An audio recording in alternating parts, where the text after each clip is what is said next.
Kevin. Oh, we're live. We're going And on a we're live live. chat right now. And we're live. Welcome, folks, to Tuesday Night Live Chat with Tom and me, Nancy, the beekeeper. Howdy do. We have some folks in here already. Hi, Grayson. See Grayson. Yeah, well, yeah. Um, can I call you back tomorrow? Who else do we have on here? Gary? Oh, Brett. I'm still eat. I hate to eat on live, but it caught me the last couple minutes of dinner.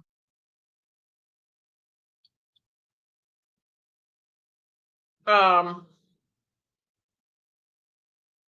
of course, every new live stream we have, they changed something and there's more buttons to push. Here, Tom, I had you muted. I got you unmuted. Gotcha. Hey, Um, Brent. Hi, Rick. Hey, Rick. Uh-oh. I wonder if Rick can only see.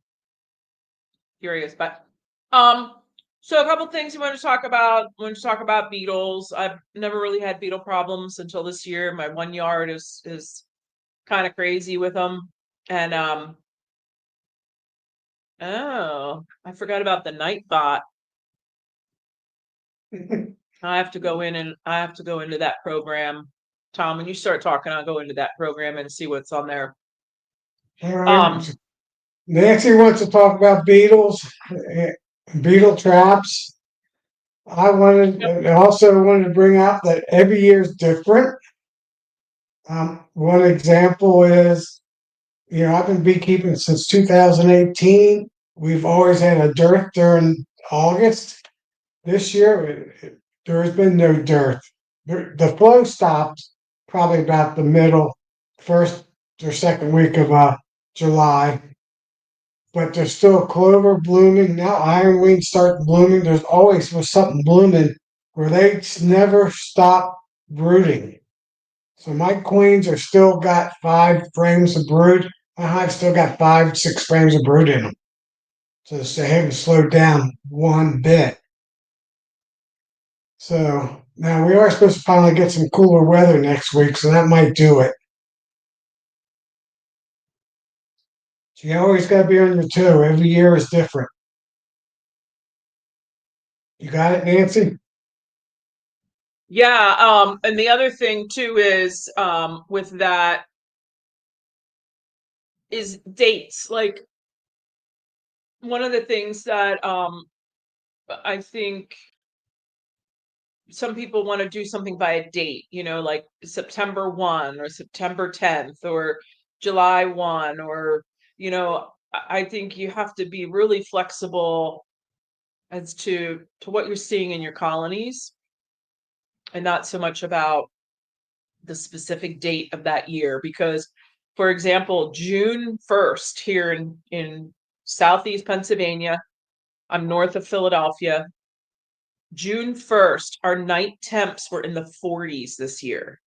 So that totally blew my spring because they thought it was March 1st.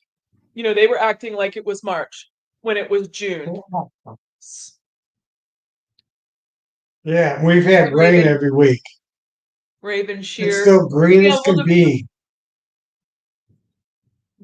I had brief stints in there. Like the rain was just beneficial for me here.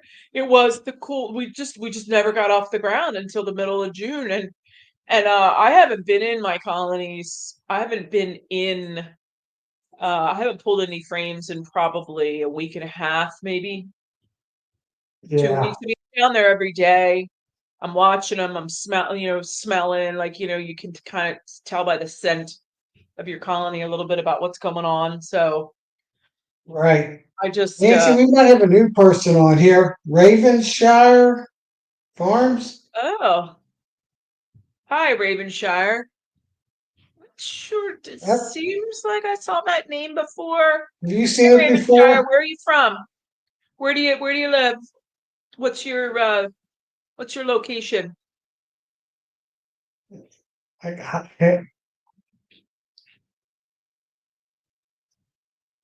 hey, Mike. Yeah, I thought so. Eastern Tennessee. Hey, you know what you're near? You're near the Virginia Beekeepers Convention. I call it a meeting, but it's in the end of October. So Tom, I thought about going. We talked about it last night on Bill's chat. So I Googled it, 7.5 hours Wow. to Virginia. It's all but to Pigeon Forge. You know how Virginia, well, it's this way, I guess.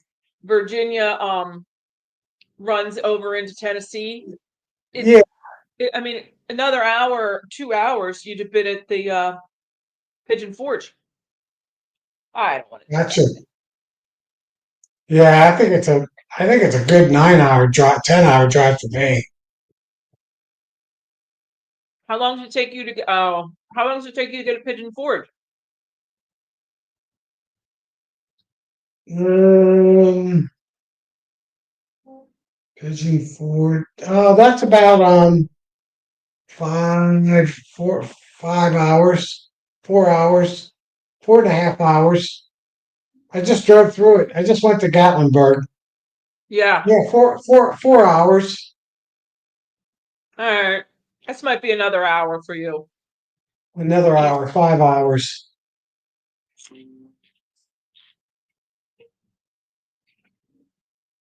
I might go to the one down south, um, down in Louisiana, wherever it is. I have to look it up. Just because I'm retired, make a road trip. Louisiana. You mean with Well, the Mike southern, Berry and Mr. yeah, Ed and all that? right. Yeah. I'm thinking about it. When is it? It's pretty late in the year, so I haven't looked at it real close. I want to say it's Ravenshire. You are a very smart person. The first couple years I spent, I invested, but then I started flying to the expo in Kentucky, and that really limits your your items when you fly. right. Wouldn't make sense for me to fly. It's only 90 miles away, maybe 100, no more than 100. Oh, collector finally got rain today. Yeah, we finally had a week where it didn't rain, but it rained today. We got over an inch today. Well, I don't know if I want to start with my stupid stories this early, but I'm gonna do something dumb today again. So I go to my Fort Washington hives, and I'm there just to do an exolic vaporization, right? That's all I'm there for. So I have a 5 frame. Sorry, I'm fixing my camera. I have a 5 frame down there and two 10 frames. My 5 frame needed a entrance reducer. I had only had a screen rolled up, stuffed in there. So I put the entrance reducer on. They weren't really out. It was cool. It was 9:30 this morning. So it was cool, still cool. And had my Instabap, Mila Robbie hooked up, and it was coming up to temp, coming to 432. And so I put my vaporizer on, and I went and I vaporized the 5 frame. And I was looking at one of the 10 frames that didn't have an entrance reducer on it. It was the bottom board was flipped over, so it had that real small. Thought, yeah, you know what? I think I should get an entrance reducer kind of up there, because this is the colony. These are the colonies I'm having a terrible time with beetles. I'm not experienced with beetles, so I'm in my vaporizer, and there's probably 200 bees sitting on the front porch, and I think I'm going to put a entrance reducer on. They lit me up. Oh man. I see you're laughing. Because I felt I had my veil on. I had my vaporizer on. It wasn't but so I got two stings to my arms. I know that. I got sting between the eyes. I've got probably four stings along the temple, which freaking hurt. They hurt. Get out of here. Yeah. About four stings on the temple, and then I got one back behind here. Luckily, I had my hair up, but they come after the glasses. That's what they're always, you know, Right. awful, awful. Well, Hey, I got Rhonda. stung Hey, about suck 20 it. to 30 times Saturday. I went, Morgan Smith, he used to get on, but he works 10 hours a day every day. Yes, I remember Yeah. him. I went Yeah. up there. I went and helped him Saturday move a couple hives. And Friday night, he was supposed to close them up. Well, they had too many bees out in the front, he told me. So he put burlap around them and then try to tape with duct tape close the burlap. Well, it didn't work. We drove to his old house Saturday after I got there around 10 o'clock, and there was bees all over the burlap. And all I brought was a veil and gloves. So at least I didn't get Uh, stung on my face. And we picked these hives up and put them in his truck, and I'm just getting stung all over my legs and my arms. they don't But like we burlap. got him. Yeah, I told him next time, and this is good advice. He didn't have a smoker with him, so he couldn't smoke them in. I said next time, just grab some long grass or long weeds, make a bundle in your hand, and use that as a brush to brush them down. And they'll fly and then go back in the entrance.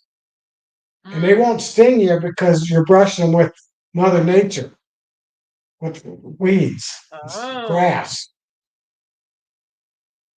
hey, Because I've I done have that moved them before. with grass before. I have moved them. Just a couple. And we got some new Yeah, people in here. Well, not new, but hi, Jeremy. Jeremy Davison. I don't remember that name. Where are you from? Hey, Brian, Colorado. Kimberly's hey, in. Brian and Kimberly. Hello, Kimberly. Yeah. Let's see what Brian's saying here. Temperatures are gone to break off. Oh, so mine broke yesterday. We have our air off. So when our air is off, it's I don't I think it says it's you what's that say? 68? 68 outside? know So how hot nice it got? break. You know what I had, Nancy, today? What? 97. 97 today. It's been hot. Why are we so cool over here? Coming down from maybe it's coming down from Canada. Yeah. Well, I don't know. Oh, hi Hey, Jeremy. Vincent. Welcome. Northeast Maryland. We got quite a few guys from Maryland and a lady Lynn from Baltimore. Yeah, we're represented in Maryland. Nice to have you. Thanks for coming. We we're kind of more of an advanced speed chat, not a beginner. We're not going to really talk about like all that beginner stuff, but we answer questions and Yeah. we're always evolving. Tom and I are both 8 year in our eighth year, and we'll have some guys come on that are queen breeders and in a lot longer than us. So share Right. your good, your bad, and the ugly. We are shame free here. So I still have drones. I still have, there's still swarms happening. It's weird. I've never seen anything like it. I had one the other day that flew in, and I know a friend of mine had a swarm the other day, got called for a swarm. and they're regular like swarms. So not mine was a little one. The other one was a decent one. Oh, I can't figure out this camera. JW was talking about something swarming on him yesterday. I haven't had any. I only had one swarm this year that I usually catch my own swarms because I clip my queens. Yes, so So do I know I. that I know they're mine. And I only had one this year, which is I amazing. had five. 5 out of 45 is not bad. And 3 of them were coming from my new nukes. I wasn't expecting that. Hawaii. We got Zach from Hawaii. Yeah, Zach. Wow. Hi, He's Zach grafting. from Hawaii. Cool. Welcome. Hey, So I walked. Brian, I'm curious to hear. Sorry, I'm talking over you. Um, Brian's here Yeah, talking about this Veraxan. Hey, I'm curious to hear about your numbers and what you thought of that in a little bit, or now, or whenever you're pulling it off. So you should know something, I guess. right. I actually introduced a virgin queen into a 6 frame mating nuke today. So I'm still doing spring stuff. Jeez. I don't want to. I don't want to do anything. I don't want to make splits. I don't want to. You want ugly? Kimberly's got ugly hair. Let's see. What do you got, Kim?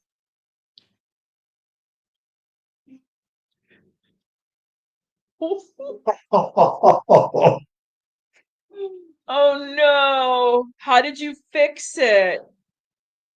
I guess, You yeah. How did you got to pull it fix all the it? way apart. Oh, that hurts.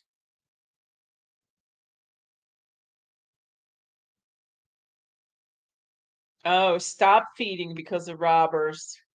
How do you feed Ravenshire?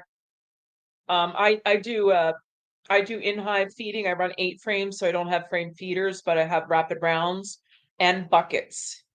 And I'm telling you, I'm Yeah. fed up with those buckets. They're a pain. I mean, when you take them off, they just ah. How do you feed Ravenshire?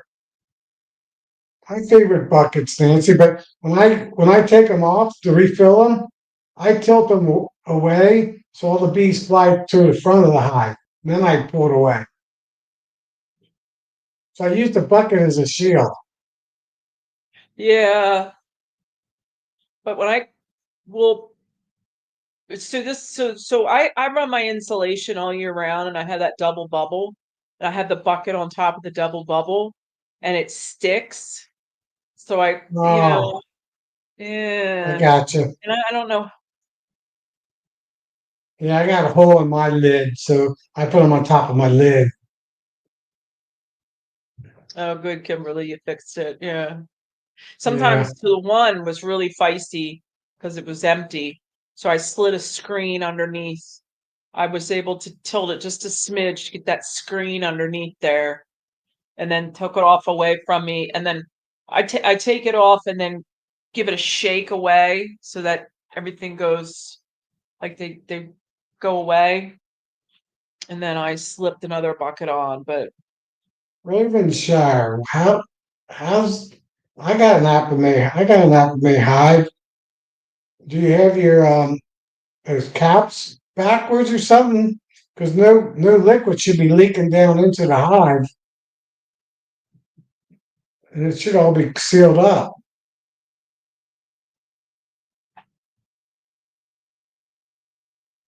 wait a minute. Yeah, Reflect Collector Rick. He had a weird comment there.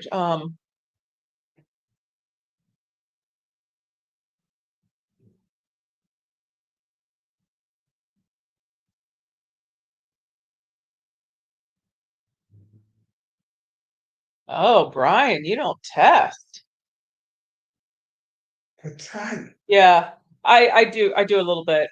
I'm not real good about it either. I do washes in the initially, and then I just do bottom board IPM board drops. But I try to do them every 24 hours, especially with formic. I'll scrape them and then I'll read every 24 hours. And then with OAV, I'll read them every 3 days. My bottom boards. Okay. I've had the old style, I guess. He runs Apame, so robbing hasn't been Yeah. an issue until this year. Huh. Huh. They must have changed their feeder system, maybe. I don't know. I know testing is becoming less and less of a thing over the years. I'm realizing, and for me too. Like, but you get these new folks coming in, and it's like you have to. I mean, you got to test your first like 3 years, I think, 3 or 4 years until you really learn your yard. I mean, if you've been out there a Yeah. while, Until you you kind get of have a genetics, until you learn about kind of. genetics, and you get your genetics that you want in your yard. Well, yeah, and I'm not a queen breeder, so I don't really, you know, my genetics are just open mating and over the years of, you know. Yeah, but you still probably make splits from your better hives. You don't Oh split your weak yeah, ones. right. Yeah, I mean, I'm continuing to expand the better genetics, Um, Yeah, I babysat but them too much, so you are in a way because you're being selective on your splits. yeah. Grayson tested more in the beginning, yes. And I think you should be testing in the beginning till you figure out, Right.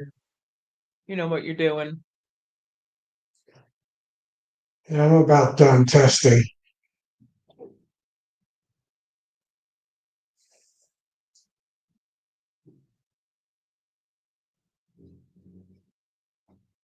Yeah, I last year was the first year that I really let some things go. I let some and it was the worst year to do it.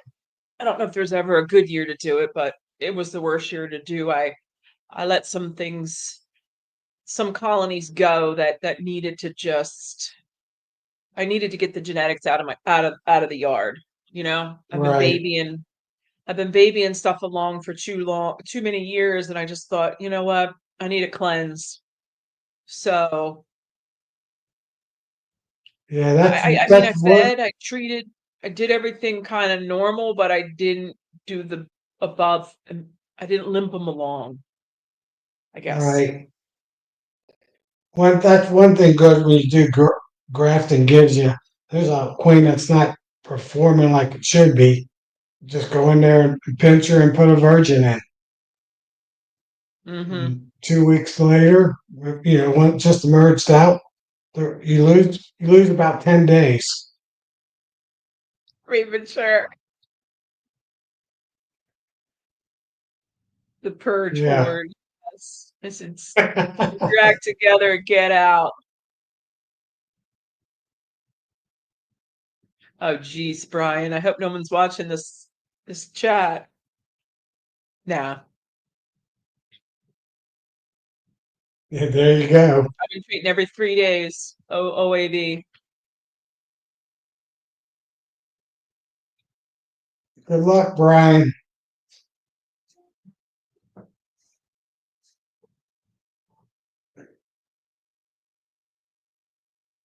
Yeah, since I took those hits in my temple, it's really tender. I think I got four already. Yeah, right. That hurts in your temple there. Yeah, and I feel like then I got one right between the eyebrow, right between the eyes, and I thought, "Ooh, is that gonna puff me up a little bit?" It did. I didn't. I don't swell anymore, but Evening, Bundy. my arm. Hi, Bundy. My arm might be a little swollen, but man, I got a headache. Like I got this, like I don't know. It's from the stings. I'm pretty sure of it. Right. I only had one. I had one sting me at the back of my arm, probably like three or four. I got like three or four stings, and that's like, oh, Yeah. when I was helping Morgan. So Morgan is well, obviously he's near you somewhere. Well, he's an hour and a half drive north of me, up in Oh Indy. wow. Hey Barnhill. So my wife and I went up there Saturday morning. Oh cool.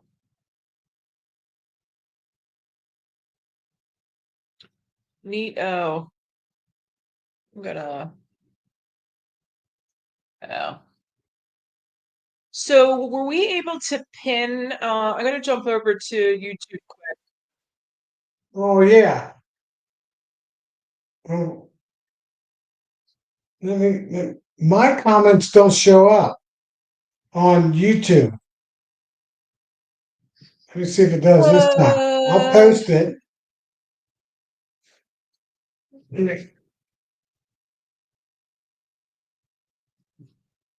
Yes, it comes up Nancy only. My comments don't. On StreamYard it does, but not in YouTube. See, I'm on YouTube and I see your comments. I don't. I can't pin the sign in. See if you can pin the sign in. No. Let me close my YouTube and start back up. Oh boy. Oh boy. You gonna leave me here by myself? No, I'm doing YouTube, It- not StreamYard. Oh. Let's see here. Brian. Oh, No, maybe. what's Brian saying here? Let me ask y'all here. Ask questions in all cap because I almost missed it. What health indicators do you look for during a late summer inspection? Aha.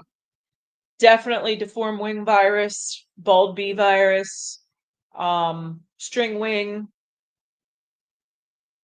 just all kinds of body dysmorphia on the bee.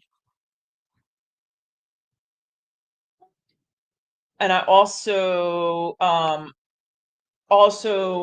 a good indicator on where your colony is drones.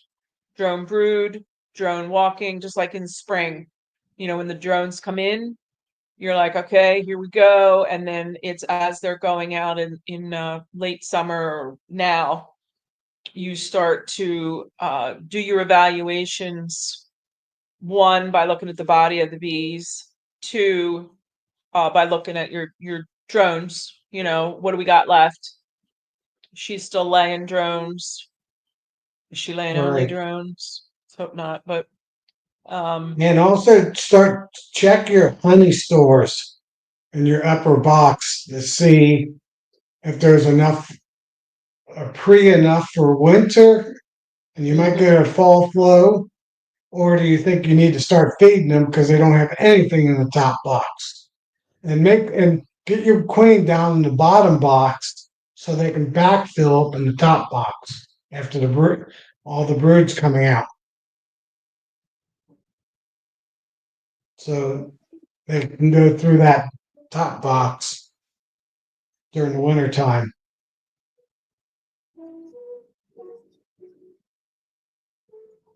Yeah, checking the Yeah, health of the winter bee, and readiness. then another I give them a dose of DFM um from Yeah, strong microbial, drug feed anything that microbial. help their gut this time of year goes a long way next spring. I flush them with thin syrup first, Hive Alive, then thin syrup. I flush them out. Like I'm just now getting ready.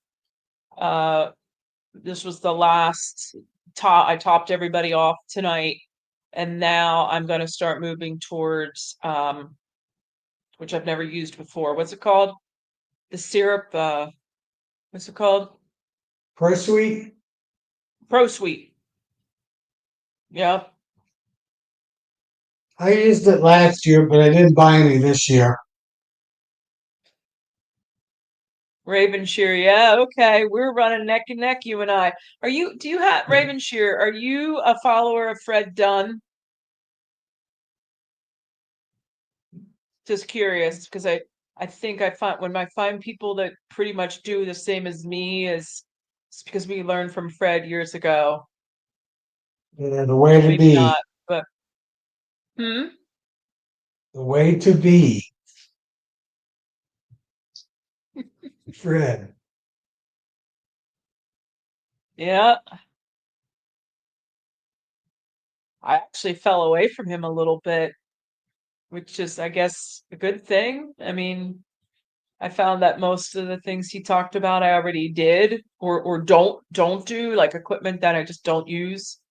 Yeah, Fred has been a Right. big okay, there you go. There you go. I Do used you to run watch him double bubble? pretty much. Do you do the double bubble all year long? I do. But I flip it over at winter time. My insulations is my inner cover, and the double bubbles on top. Oh, hey DC. Sorry to hear about your back. Ugh. Yeah, hey DC.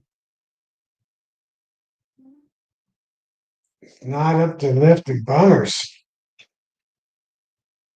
Yeah, okay, double bubble. Yeah, Ravenshear, okay.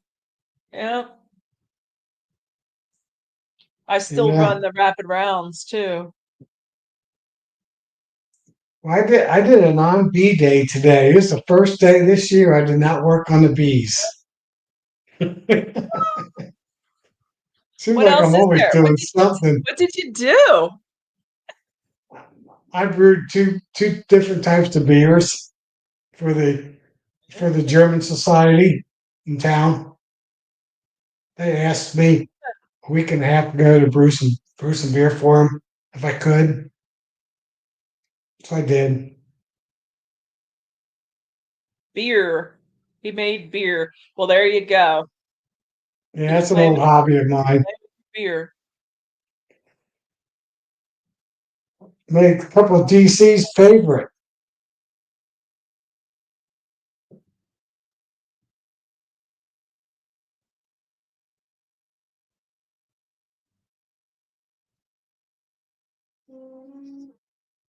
20 colonies. Yeah, I'm down to 17, which is a nice number for me, boy. 20's good. I like to go into winter with 20. No more than 20. I went into winter one year with 34. And that was just, I was working full time still too. I'm going in the winter with 29 full hives and 11 or 12 frame mating nukes. Wait, 12 frame, you overwinter mating nukes? Well, they're 6/6 boxes, so I'm going to overwinter in them. Those are the ones I just made up, and I walked in the last virgin today, so I did do a little bee work. Oh, so they're colony. I mean, they're regular colonies. Yeah, they're regular colonies, but they're in 12, total of 12 frames, 6/6.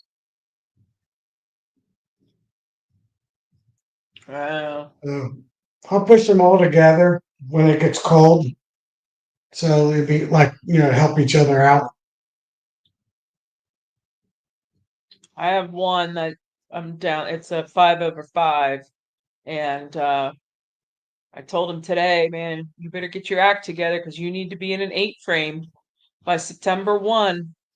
You need to be Well, talking about dates, but I want them to be in an 8 frame by September 1. So we'll see what they did in there. They got 5/5 deeps. So I I'm should. leaving 5 hives sometime in the next month when it cools down a little bit. Next week, I think we're only supposed to go. One day it's only supposed to be in the upper 70s, so it might be that day. I got to build my stand still, so I'm not ready to move them. Mm, I picked up a third property, so I'm putting I'm gonna move probably 10 hives over there altogether. 5 of them this fall and a few next year. Well, I That's what I'm have three down thinking. in an out yard, so I guess maybe I am at 20. But I don't think of it that way. I think of them as separate yards. Well, you know what? I got 4. I didn't mention those 4 in my second yard. I haven't Oh, even checked. I haven't checked on them in like 3 weeks. it's a question for Um, DC, Tom. DC, I don't think I will. I don't think I'm going to get it built this year, this summer, because I have another issue. I might be remodeling a house and building a brand new house. Whoop! You're retired, Tom. You're retired. I know, but I have. Oh, it's a state issue I have with the state and beekeeping, Uh, and uh, I wasn't what? going. I mean, I can talk about it if you want, but it's not a done. The phone call I got earlier when we were just going live was the Yeah. property that's adjacent, that's below me, that I'm looking to maybe purchase. Oh, I only have build your little. 2.95 acres of land Mm, in the state of Ohio. You have to have a permit to have bees on your property less than 5 acres, and you're only going to have 2 hives per acre. So I only have 4 acres because I don't. I'm zero point 0.5 acres short, having 3 acres. So I can only have 4 hives on my property. oh, I see. There's one. So the picture, there's 1, 2, 3, 4. I see it. So you're in reg. Okay. But the guy told me that I was talking to, he was real nice. He goes, "Yeah, they're outdated laws. They need to update them." He goes, "The property that's adjacent below you, I think he's looking to sell his property, and it's 3.2 acres. So he's got an old 3 bedroom, 1.5 bath house. So Mm-hmm. what I'm going, if everything works out right, I'm going to buy his lot and his side property, and then I'm going to spend 15,000. I'm not going to do it. I'm going to hire somebody to do it, to remodel the house a little bit and resell it. Oh. But I'll still have the lot next to him as part of the package deal. And then I'm going to make a lot in it and build a brand new house on it and sell that. Why don't you get on the board, like DC's saying, get on the board, get on the city or whatever, whoever makes up your rules. Yeah. So that'll give me 5 acres because I can remove the property lines once I own the property, and to give me basically 5.1 acres. And then I have no regulations. I can have as like Brian says, I can have as many hives as I want because I'm considered a farmer then with 5 acres or more. Oh. So We don't have any of that here. Hi, James. We don't have any of yeah, that so where I I'm live. in I'm on. negotiation with my neighbor behind me, and you know, buy his lot, buy his house lot and the lot next to him that he owns. Mm. Then I got to go change the property lines around and add another lot into the property. So Collector Rick's talking about asking some questions about Ohio, Tom. So those would be you. Yeah, where did it? Which I didn't see it. Oh, how many? Here's one. Oh, no, not that one. Here we go. Yeah, Here's one. how many per yard? If you own less than 5 acres, you're allowed 2 per acre. So if you have a lot and it's less than an acre, you can have two, up to two per acre. So since I Okay, only so have maybe you can have 4. he said I could only have four because I only have 2 full acres. Hmm. If I had 3 acres, I could have six. But I only have 2.95 acres. So So the bigger question is, do they have bee cops? So rules are right only now, as good as they're enforceable.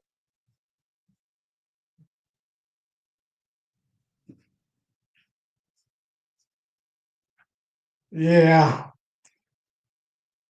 The funny thing about it, when you have less than 5 acres, I have to be 25 feet off the property, the hives. Um, but once I have 5 acres, I can put the hives right on the property line because there's no the only regulations comply to less than 5 acres in Ohio. So it's kind of different. Ohio is kind of different at times. So I talked to him last week and he said he would be considering it. He just called me right when we were going live. And I was on the phone. I'm going to call him back tomorrow. So I might be buying some property, fi- fixing up a 1952 house, and then building building a brand new house and selling that. But whoever said I'm getting too old and I'm retired, you're right. No, Bundy, that's not that. Since I'm going to rehab the house and probably make 30,000 on the house, and since I'm going to build a brand new house, I'm going to have enough money to pay for all that property. That's why I'm doing it, so it won't cost me anything. In fact, I might Right. make a little bit. I will make a little bit of money, maybe enough to remodel my house.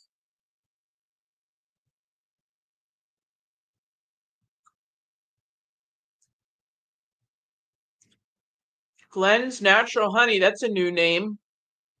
Fort Worth, Yeah, Indiana. he's up in Fort Wayne. Hey Glenn, I used to live up in Fort Wayne back in the '80s. The northern half of it. Small city lot, 2 hives, and increase up to 8.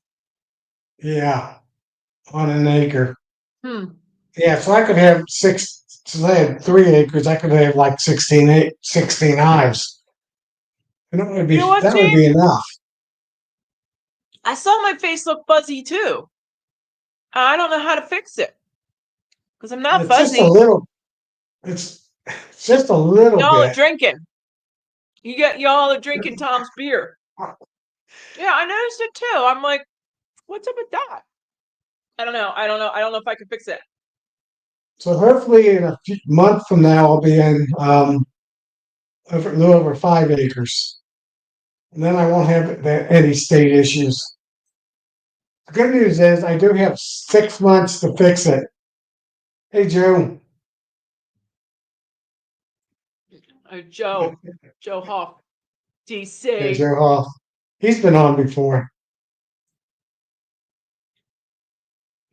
So let me go look if I. So certain things when you're on StreamYard, which is a platform we run when we're doing the lives, won't let you change things. Yeah. What's this? Is that better? Let's see. Huh. Maybe your camera's Yeah. dirty. Am I still? Wait, it's that little thing up there. You just can't even. Here.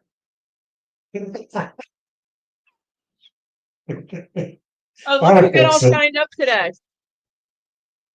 There you Look, isn't go. he handsome? He's all shined up and is groomed today. I don't know. Am I still fuzzy?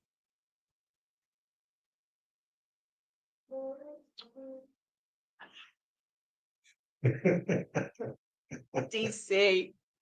I got my Halloween mask on already.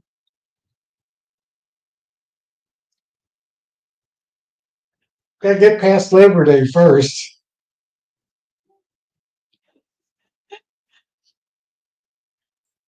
Yeah. So I wasn't going to bring it up until I got with Kevin and we got at least a handshake agreement Right. because he doesn't know that I want to buy his house too. Oh, Because I know. his backyard is directly behind my backyard. He used to have horses on the property, but they both passed away. He's not getting any more. I talked to his wife last week. Hay burners. Man, we talk about bees being expensive, right? I mean, at least we get Yeah, honey from them and we figure that out. Like we can be, you could kind of figure that out later on, but horses, ooh, man. yeah, horses are real Ah, expensive. Yeah, but you know what, Nancy? My bees might cost me 370 to 400,000. you better be making some honey, pal. You better be making Yeah, some honey. but I should be able to get two. I should be able to get 275, maybe 300 for the house. And if I build another house, I'll get 350, 400 for that. I can't go real expensive because the areas below me they're all old houses. They're all built in the 50s and 60s. I want to look at something here while we're on. So I'm hoping that I can probably make 100,000 bucks. Then my wife can retire. Now you're being a real estate mogul. Yeah. Well, I don't want to take out a loan. I'll take out a loan temporarily, but I don't want to have a loan. And then the funny thing about it, Nancy, my son might be needing a house soon. Well, he asked, Oh, so and he's really good at fixing stuff. So I might just let him buy the house from me directly, not go through a bank and pay it off. And he can fix it up at the same time. So it might all be a right. win. I messed with it. I messed with some of this. Is that better? No, I'm still as blurry as I was before. Huh. Yeah. Even your Generational wealth. background. Yeah. Well, I did that. I did that on purpose. I did my background Okay. just now, like to thinking maybe, what's this? Yeah, DC. Carry the mortgage from him. Yeah.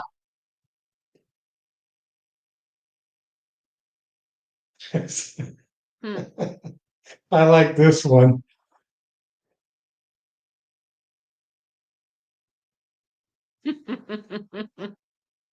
Yeah, I don't know about that. But in the old days, when I was younger, I would probably done the remodeling. I probably would have built a house. I would have been the builder. But I'm retired now, so I'm going to hire it all out. I know the industry. In fact, I even probably know who I'd have build a new house for me and do the remodel. In fact, his mom is one of my mentees, Beekeepers. I don't think I ever coached him in any sports though, but I might have. I don't remember.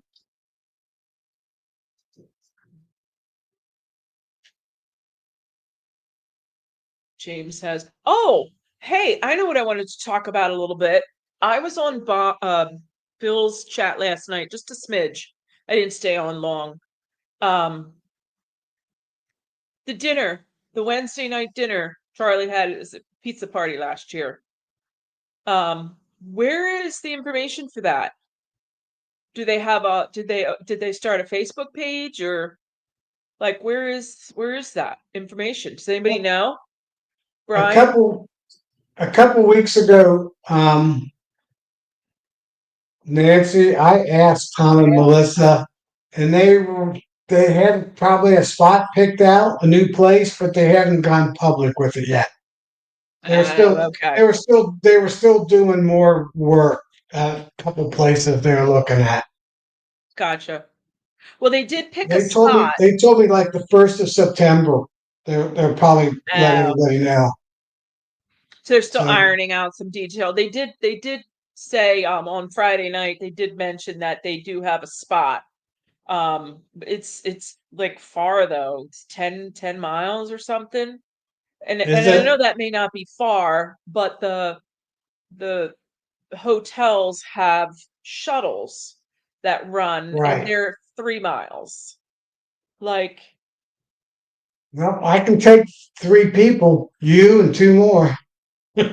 yeah, you'll take a carload from the hotel because everybody in the hotels is basically us. I mean, Right. that time of year, it's all bee people. Okay, so Flower Street, Brian says, okay, there you go. All right. Yeah. Oh, Kimberly, I go by myself. I leave the dog and the husband at home. It's nice. You leave both dogs home. Yep. I leave them home to scrap it out. They figure it out. I buy him some ready-made meals, like Stauffer's something or others, and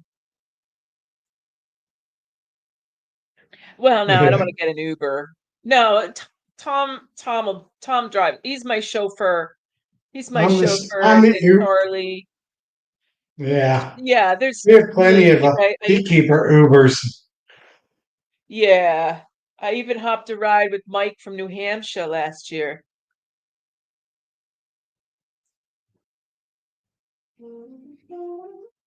Yeah, I haven't decided yet what time Wednesday I'm going to head down.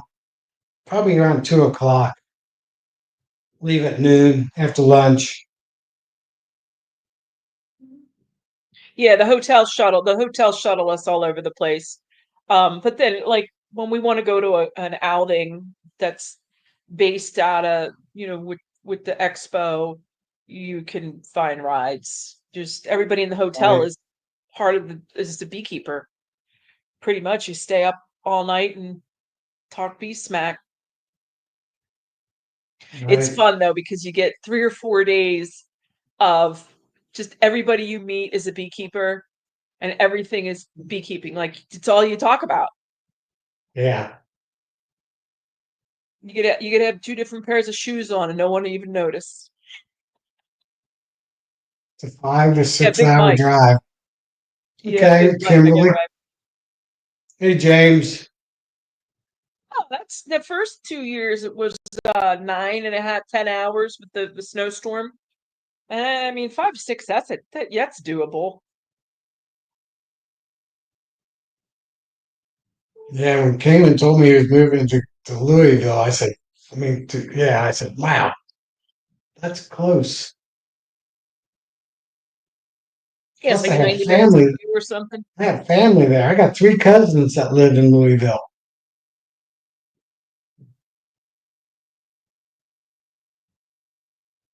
So, Beetle. Okay, I want to talk about beetles for a minute. Um, hubby worries about the snow. Yeah, you build that in. You build that in because it's the only time you can really go, Kim. It's in January because you're not doing anything with the bees. You build in snowstorms or you build in uh Yeah, don't go the back roads. You must stay on the major highways. We learned that the second year. yeah, Okay. Um, so I'm experiencing some beetle pressure and I'm not used to it and I'm not sure what to do about it. I've heard of the old ways of the Swiffer sheets. um and things like that. But so this yard is about 45 minutes from my house. So I have to kind of set it and forget it for a little bit. I go about once a month. I mean, I have been going every couple days with doing OAV treatments, but So I don't know if anybody watched Bruce's Bees last video. He did something about the Viroxin strips, which is really interesting, and then clips, and then he had the beetle things that go on top of the colonies, and you squish the beetles when you open the hive. Not really digging that concept. And then this is what I'm interested in. It was it was about that big. So what, 4 inches by 4 inches by 4 inches square. And then in the middle was some sort of bait, beetle bait. Right. I'm interested in those things. People used to use CD I did that. cages. Yeah. I did that my first year, and then I didn't even really need them. But okay, And I so forget the um, bait. Shoot, it was the same bait you put in that too. I forget what it was. it was roach stuff that we're not allowed to talk about. What was it? What's it called? Anybody Beater know what that Barn. white Joe said that Beater Barnes. beetle barns? Beetle blast. Okay, I'm on Google now. Yeah, not beetle blasters. Beetle barns? Yeah. Hold on, let me look here.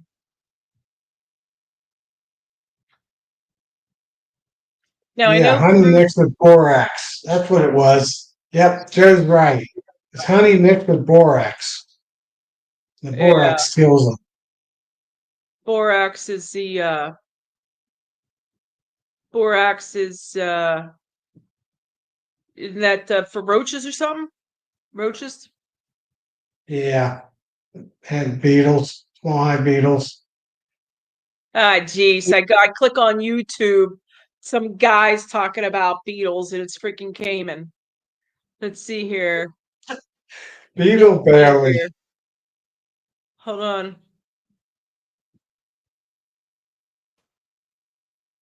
I've never heard of that one. Beetle belly.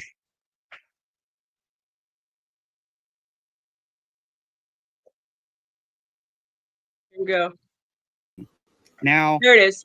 it's got Can you several see it? nice gaps right in here where we can keep our bees out of it, but the small hive beetles can get into it and gain access very easily. And the spacing is a space that they won't as likely propolize up. So this is some bait right here that they sell, Bye Beetle Bait.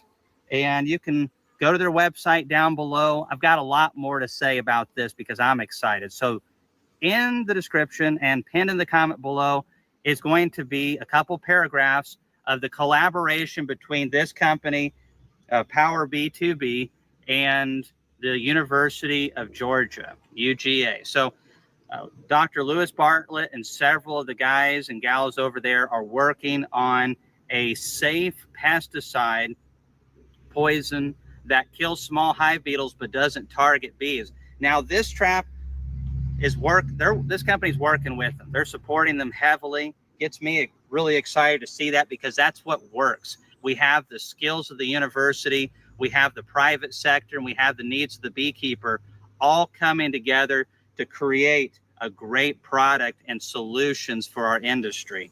And because we're a small industry, we need all the help that we can get. So I hope this inspires other people to do that. But the bait is supposed to be, and this is the first generation. This isn't the stuff with the UGA, but what's coming down the road is even better. And what's so great about this is most traditional beetle traps, the beetles have to just fall into diatomaceous earth, fall into oil traps, whatever. And that takes time, and sometimes the beetles just don't do it. This right here lures them in, and beetles are pretty easy to convince to eat stuff, especially if it smells like pollen patty. And it certainly does because there is some of that in there. And so you lure them in with something. Beetles already love pollen patties. I mean, it's right in their DNA. So a little bit of that, a little bit of beetle, bye beetle, and then their history, and you're pulling them to the trap. the University of Georgia has got this product in development that is safe for bees, but in this trap, the bees won't even be able to get to it. And I just love that. So when we opened this hive in the cracks and crevices where the bees couldn't hardly get to them, there was quite a few. Holy smokes. There's a beetle right there. Well, you're not going to get a chance to be poisoned, you little sucker. Evil chuckle. So that being said, it may have been going after this. I definitely didn't have that on there. That was surprising. But they love pollen patty, and that's what this smells like. And just lures them right in. I'm super excited about this. The statement down below to summarize, though, is basically where they're making a safe product. This is being tested. They want EPA certification to where, you know, it's safe for the bees, it's safe for the beekeepers, and we're, you know, safely but productively killing these small hive beetles. So I'm just taking a little bit of this product right here, this first generation of what Power to Bee has made to eliminate these suckers. So Nancy, it sounds like all you got to do is put some pollen patty, some boric acid, mix it together, and put it in a cup and put it out in your yard, and it'll kill all the beetles. You don't even have to put them in a trap. Yeah, I really got blurry now. I'm even more blurry now after looking at Cayman. So anyway, did anybody catch the name of that? There was it Bye Bye Beetle? Was that it? I don't know. Bye Bye.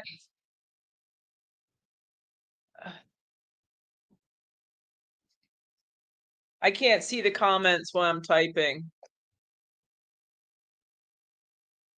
Oh, this is the bait. All right. So hold on, this was the bait. I mean, Beetle Barn has them.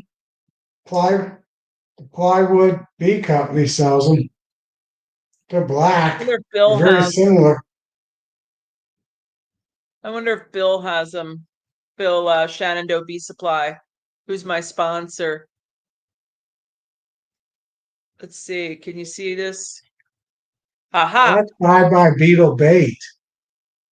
Right. So this is the company that has the Bye Bye Beetle shell only. Can you see that? Let me get over there and Yeah. really make that much of a difference. But so there's 12 of them for $24. So $2 a piece. And then the Bye Bye Beetle. What's this over here? 2 traps preloaded with Bye Bye Beetle. I think that's what Bruce had. It would already had some goo in the middle. But I mean, if we have pollen patties,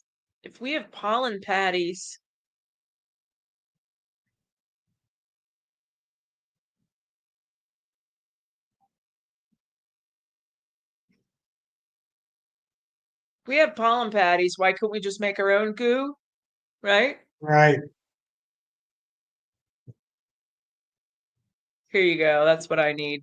Hey, Randy. I need 12. Hey, Clay. And Keith. Is Keith in? Hi, Barnhill. Randy. I know you've been on. Clay. Oh, there's some new people popped in. So anyway, so what Yeah. we're talking about is I watched our Bruce his last video, and he mentioned about this beetle trap. So I wanted to talk about it because I have beetle pressure in my 1 yard, and I'm not experienced with them. I don't know. Now I did have a slime out in my home yard this year, first time ever. So all the stars are aligning to tell me I got to pay attention and learn about beetles. So I'm thinking this. So let's go see if stop sharing. Uh-oh, where do we go, Tom? Whoop, here we are. We're back. Let's go look. I know that our Bill Shenandoah Bee Supply can get anything we want. So Right. let's go to his.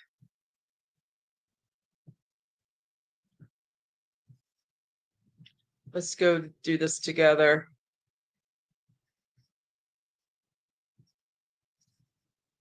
All right. So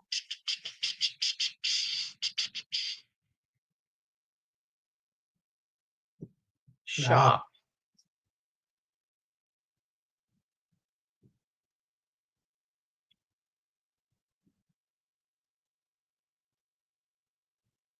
What do you think? Huh. Well, I don't see. Let's look at pre-order. Whoops. Maybe treatment and medications, food and feeders, one of those two, maybe. Not sure. Is there a search? No. I think there is now. Huh. Oh, here we go. Okay. I see. It was down. Can you see? Am I moving? Is it moving here for you guys? No, it's not moving. It's not moving.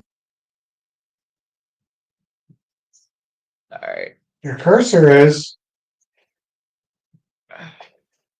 There you go. Might be there. Well, there's all this Oh, I want to stuff. talk about vaporizers too then. I forgot about that. I want to talk about vaporizers. There's the strips. 20 and 60 pack. He's got the strips. Huh. He doesn't have the Beetle blaster things. Hmm.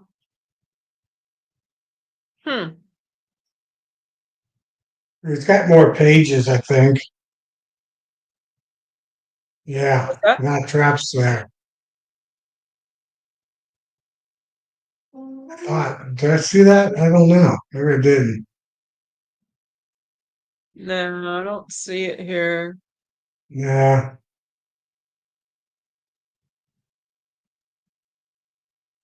He might not carry those. All right. So, real quick while the vaporizers are up, you know the strap, the elastic that you pull? Mine, Yeah. mine, I got mine in 2019. So, the ones where you pull the elastic, um, can you replace just that part of the vapor? I can go get it. It's out in my golf cart, but the part where you pull those elastics, I noticed that in the center has a little 3M. It's a little round thing. Can you pop that off and replace that? No idea, Nancy. What's that? I said I have no idea. Can we buy just that part? Deformed wing virus. That's a virus here. We missed this. Put your questions in all caps so we don't miss them. Deformed wing virus is one of the 23 viruses that are brought on by mites. Well, Nancy, Rick's right. The foreign wing virus has been around way before mites ever existed. I don't know. I think they're from small hive beetles viruses. Well, yeah, Deb Delaney used to tell us years ago not to crush the beetles in the hive because they have viruses, but you just can't stop yourself. Yeah. I don't know what causes it. Small wing virus. Not beetles. Well, they might now, but that's been around. So here we're talking about an order, Brian, for a big enough order we could talk about it. Oh, we're talking about Randy and his dip, and I thought we were talking about the beetle blasters. You say, do we want to do buying power? Want to see if we have any buying power? Yeah, you have to ask him. Monday, ask him if he can get them. So DC's opening this conversation about viruses. There is not a virus. So that's a double negative, DC. There is not a virus that wasn't around before mites. Mites just carry them. Hey, Dan. Hi, Dan Weaver. Rephrase Hey, that, Dan. DC. They knew under the sun, Tom. It's just that they make for more exposure. There is a virus that was around before mites. Mites just carry them. Okay. Right. Who knows? DC, you got me confused. I had to read it without the nose and the knots. Not, no. Doesn't, not, yeah.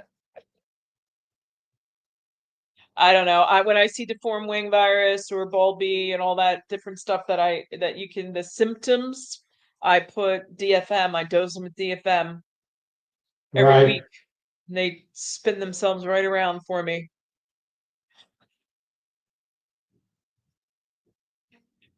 I've DC, never seen it yet. Knock on wood. you better go to the expo, DC. You better go to the expo. I think he's going this year. I think he is going. We're gonna pressure him. Yeah. We're gonna peer pressure him. Hey, Gunline.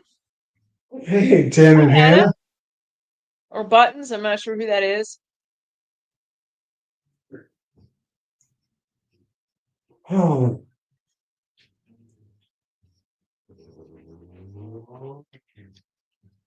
Well, DC. So I DFM mine in the spring. My first 2 visits. There's Keith. Keith's in from Yeah, his market. Keith That's funny posted for him. before. Yeah. Hey, Russell. I didn't see Russell in here.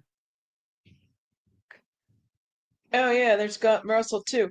So DC, the first 2 inspections I do in spring, I DFM them, and then this time of the year, and then sometimes I'll do it again before I put supers on. I don't DFM when I put supers because they don't go down the brood box. But then when I take the supers off, I'll DFM, and then I'll DFM again. I'll give them another dose of direct feed microbial from Strong Microbials, so we know what everybody knows what we're talking about. I'll do that again here in the fall, maybe twice.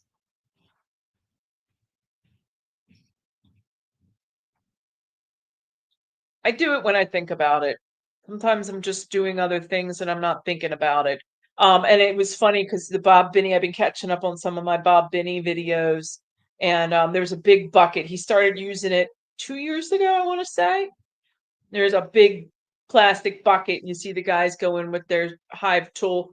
It's supposed to be a Smearing it on. but you just get in there and get after it. But they use their hive tool and they go in the powder and then just knock it on top and do it at the end. It was just a food for thought on that. It's the last thing I do before I put that inner cover, or before you close them up, is when you add your DFM, because they get fired up a little bit. They roar.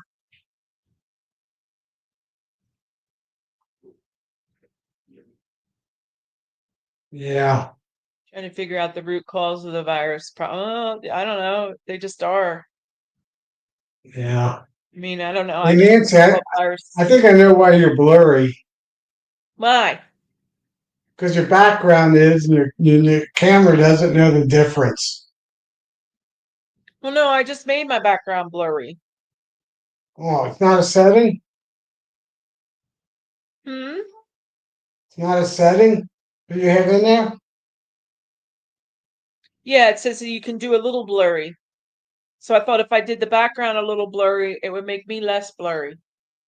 I think it made you blurry. This is the first Yeah, night that blur, background blur. Probably doesn't work that good. What project is Gunline working on?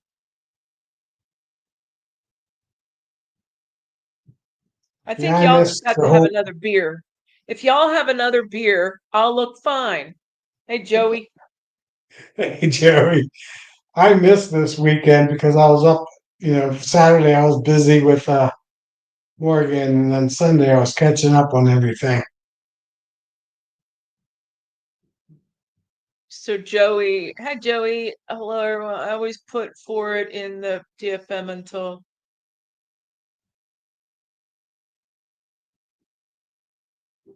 it's back in the truck.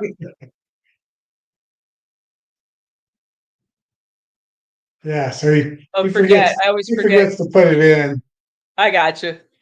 Well, so Joey, what I do is I take it off my golf cart. Like when I'm getting off, I'll grab it and then I'll set it next to the hive. I'll set it on the ground next to the hive, my container or whatever, because I forget it too.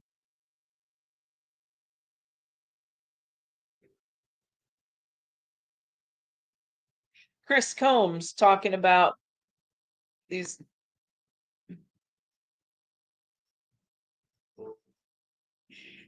Yeah, 1980 in Japan. So it's the queen. Brian, that was funny. So maybe it is the queen. I don't know.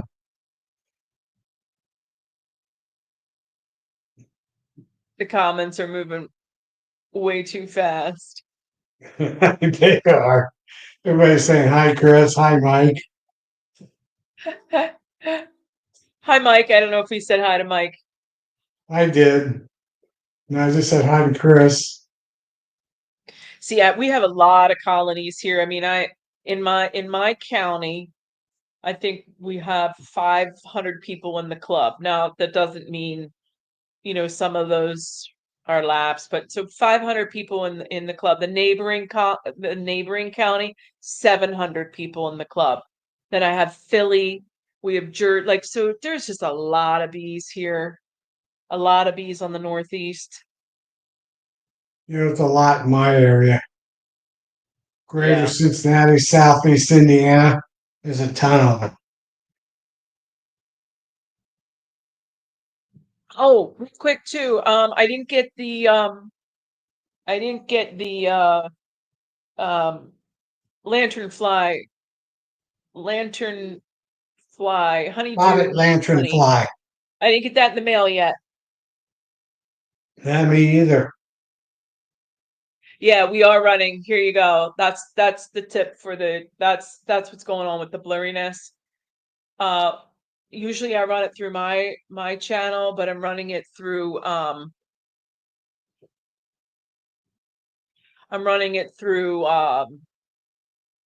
and Nancy something. Tom.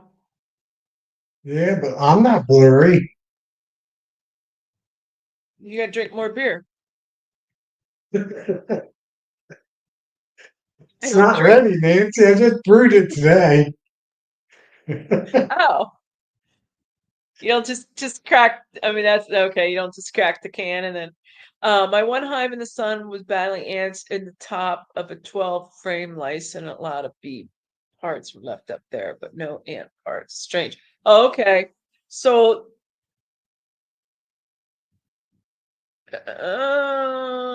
big black ants collector or little black ant. So my ants, when I have an ant issue, it's more of a problem for me as the beekeeper than the bees. They just want to be up underneath that outer cover. And they don't really get in the colony. So I'm just curious if At least he's got bee parts. that sounds like a spider or a vole. Yeah, what Keith said here.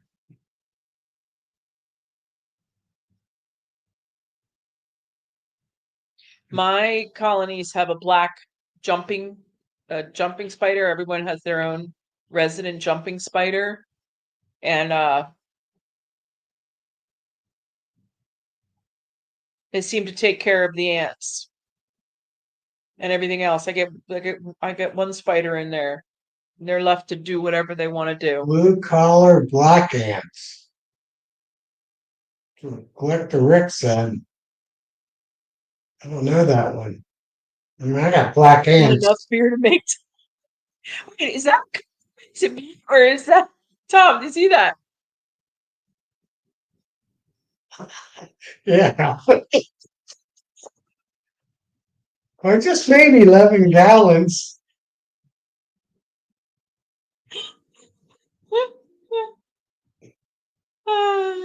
Oh, close encounter of the. I don't think we have black widows over here in Pennsylvania. I don't know. I've never seen one.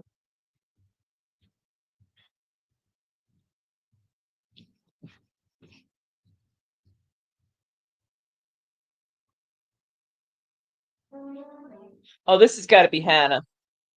This is Hannah, I think.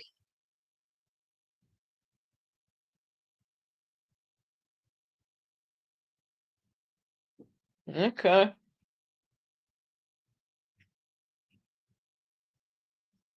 Ooh. Hmm.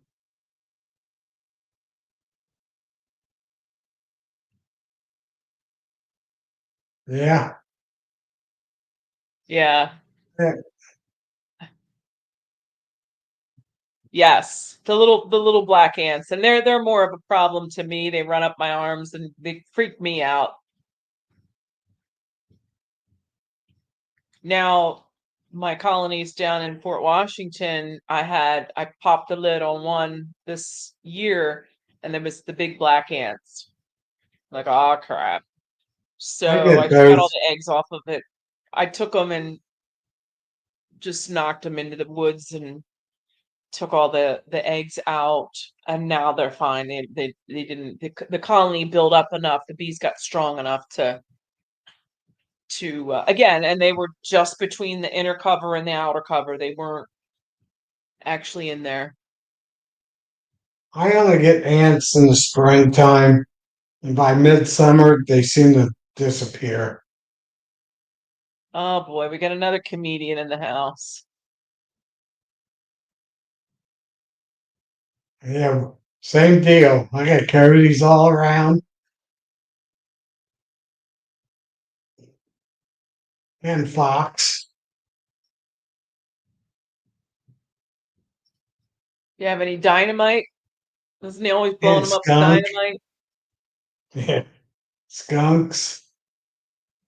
Got more skunks this year than ever.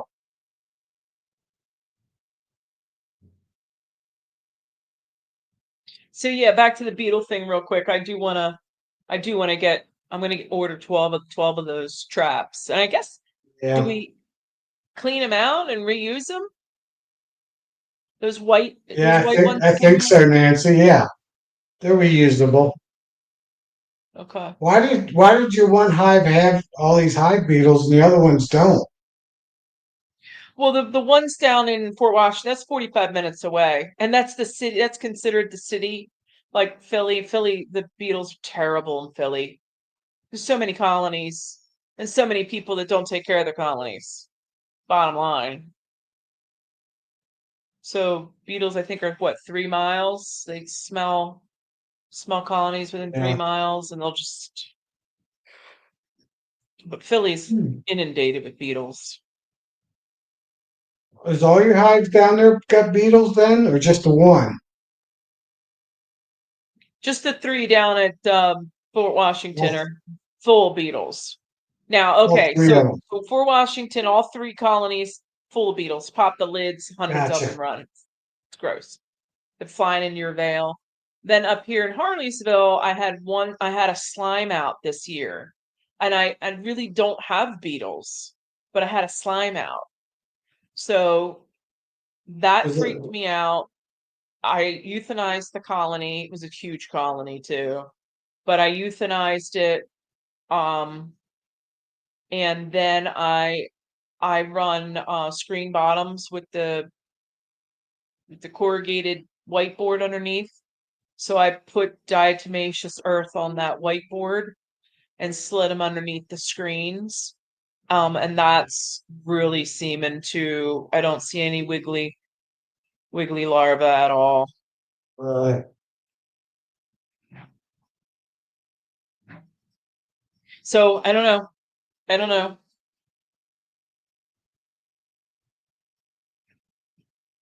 I try to keep my yard clean. I don't I try not to like wipe my hive tool off on my like I just try to keep the wax cleaned up. I like try to take everything with any Right. residual. That's what I do. It's clean as can be. I think that keeps that. I think it keeps most of those small hive beetles, hand salt at bay. I put it on top of my hives next to me, then I collect it all up. We don't have any giveaways tonight. I'm working on some. Oh, there's Darren. There's our resident comedian. I was wondering where he was. Hey, Darren. Yeah. Okay. Yep. The Philly has some crazy. So should we bring? I'm gonna bring that back up again. I'm gonna bring that. I don't have I'm gonna hive bring. beetles. I see a few in my hives. That's about it.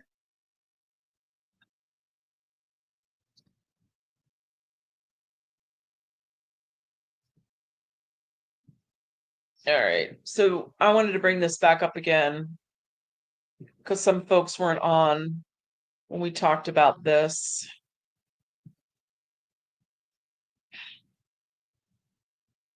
Yeah.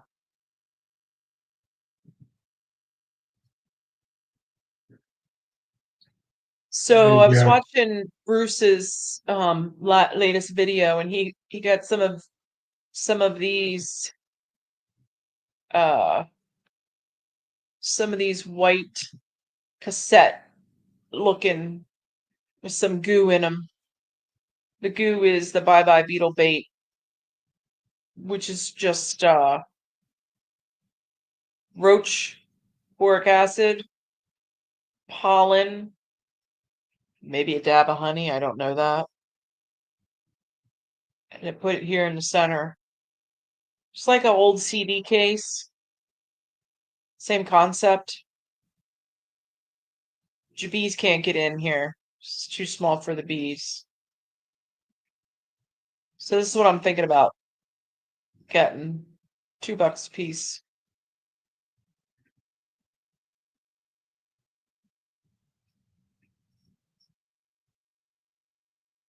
Here they have the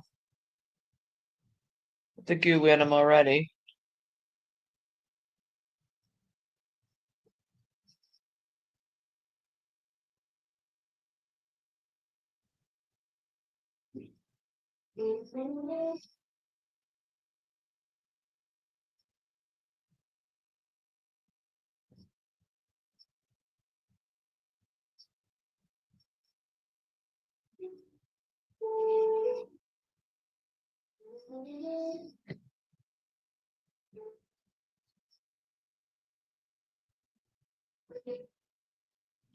Who is this guy? I should have this guy on.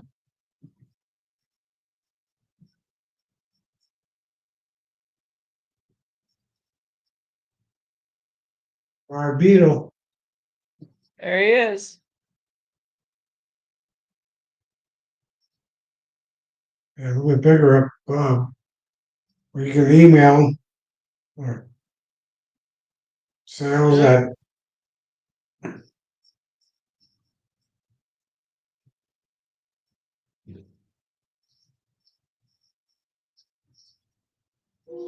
Oh, here we go.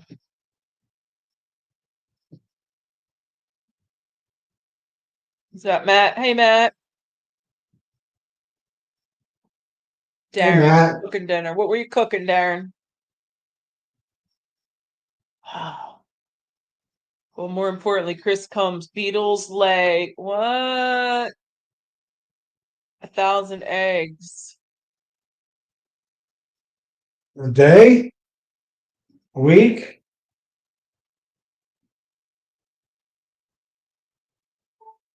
Lay 1,000 eggs a day, a week, a lifetime, what?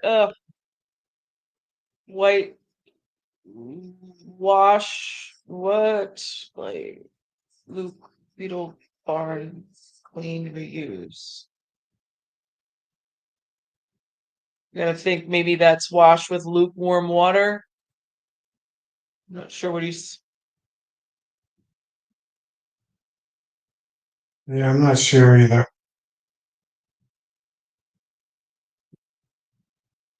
So the Beetle barn, is that the black? Let's go look at that quick. Those Is are the that black the ones. one? It's the exact same thing. It's black. It's the white one. They look almost the same, if not the same. Oh, yeah, they are exactly the same. Yeah. Okay, they're exactly the same.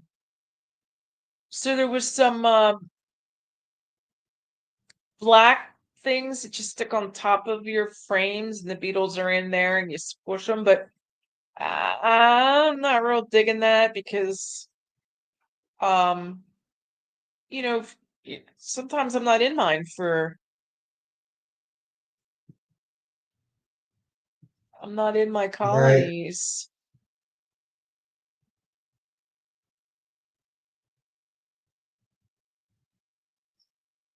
So fox and hound here. Hold on, I didn't take you with me. Here. Fox and hound has the black ones. And they're $14.99 for a 10-pack. Couple dollars more. No, that's $1.50 Yeah. a piece. The others were $2 a piece. Right? Yeah, were they okay? It's a little bit Yeah. less expensive.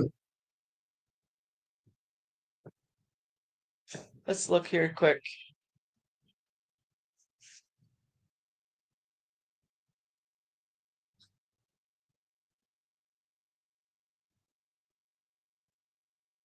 I'm gonna have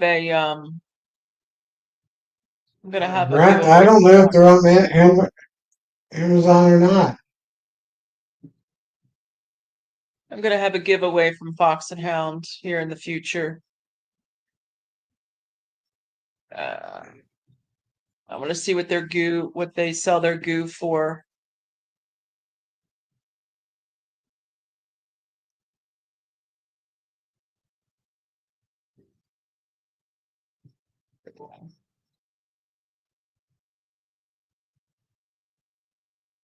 Yeah, they sell 'em. 12 pack, $12.99. So I found them. Yeah, 30 pack, $18. Where is this at? Or 20 pack for $18 on Amazon. Yeah, but what's the company? Amazon's not the company. Um, Different company, but they make the same thing. Mm, but I don't know whose this company is. this is Fox and Hound here. But let me talk to Bill. Let me talk to Bill. Yeah, Because Bill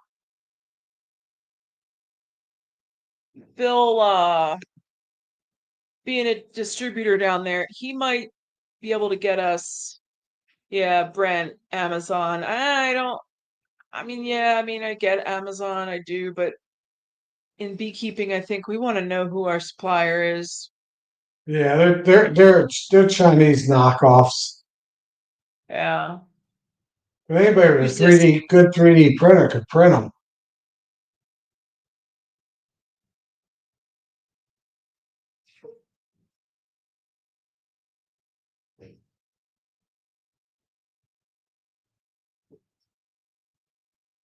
Oh, yeah. So mine are in full sun. And I have bottom boards. I can't replace my bottom boards. Yeah, I don't see a difference, Nancy. I have some in the shade and I have some in the sun. And I don't get beetles in either one. All right, Matt. How do you prevent them from having complete life cycles? Do share. I'm new to the beetle world.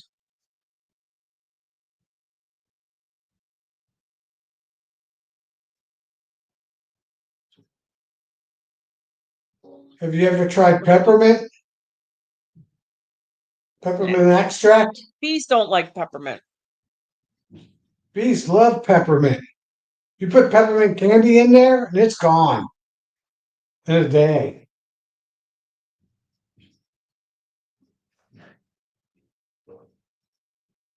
If it was that easy, we wouldn't have hive beetles.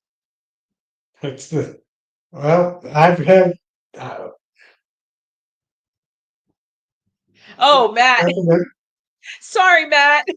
You just sound, you have this voice of authority, you know?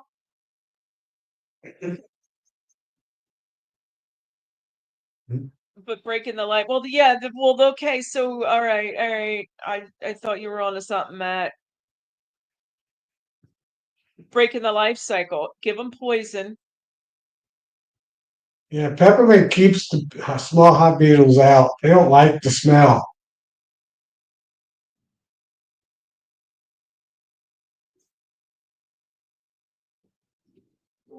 So the poison, yeah, so the poison would be, first of all, the bees can't get to it, and then high beetle pressure is after the supers are off, I think.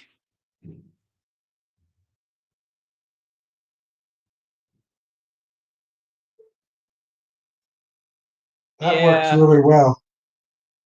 drawbacks. I'm using diatomaceous earth under my screen bottoms.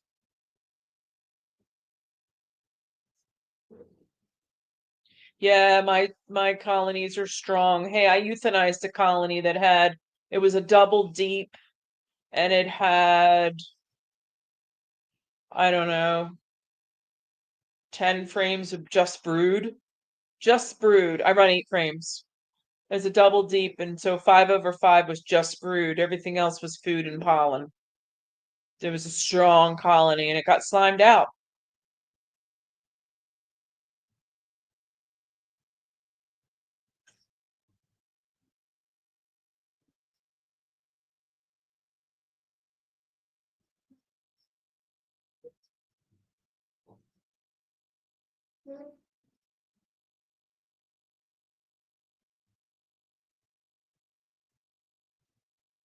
Randy Klingen, how you feeling?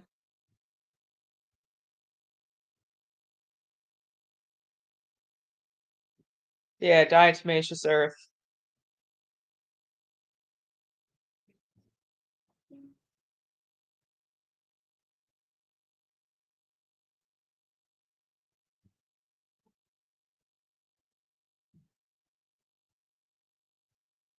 So I have peppermint, what? Peppermint oil,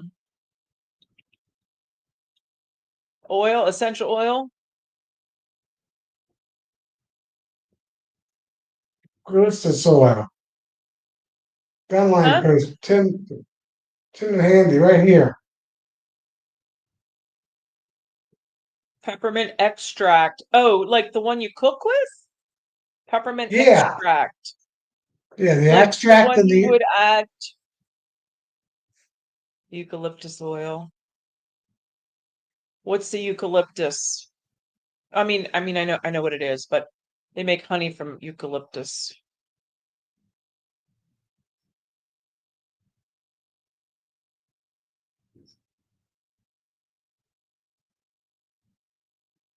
And then what do you put that in, Hannah?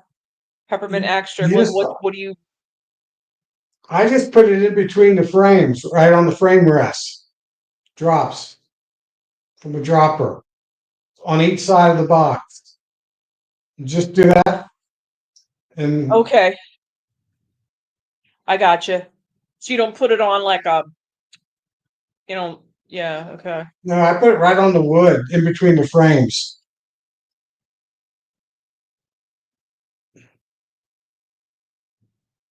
I, especially in All the right, corners. well, we'll give it a try. Wonder if we could put it in a spray bottle and spray the underside of the inner cover. That would probably work. Let it air out a smidge, you know what I mean? And then put the inner cover and it would just like a fume board. Okay, here we go. Here we go. 5 ml eucalyptus oil, 2-ounce bottle of okay. Yeah, on the frame rest. Oh, did you ever try to spray it on the inner cover and push them down, push them out?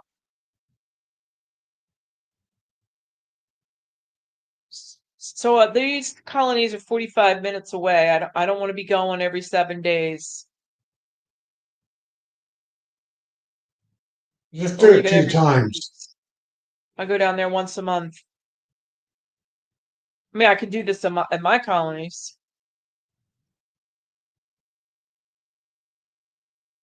Yeah. I think if you just do it one time, Nancy, they'll leave for a while. They'll come back if you don't keep applying. But if you did it once a month, you'd probably be okay.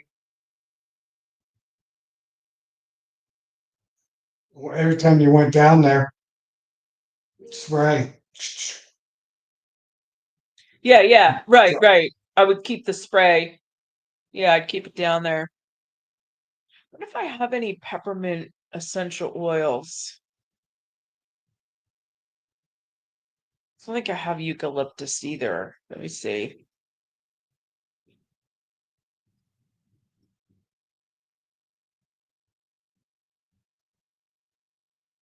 Yeah, and why haven't the big guys, why haven't the big companies come up with that? Is it just a devil's advocate thought?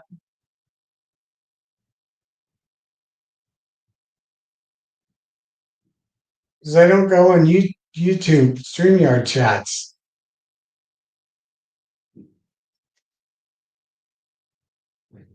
There's no money in it because anybody can do it, make it their own.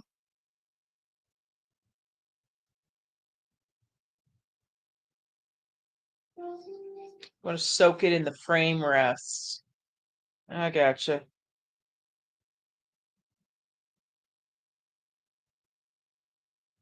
Yeah, they're all running. So in my home yard, I use rapid rounds, and in spring, I put a little pollen patty in there, and they run the beetles up into that rapid round. Well, they run the beetles lay their eggs in the pollen in the rapid round. And then I take that rapid round off and I wash it in soapy water so it kills them. And that's how I've been controlling the hive beetles here at my yard. They don't ever get a chance to get going. But this other yard down is down by Philly, and they have terrible beetle problems down there. I mean, people can't even keep bees sometimes because the beetle pressure's so high.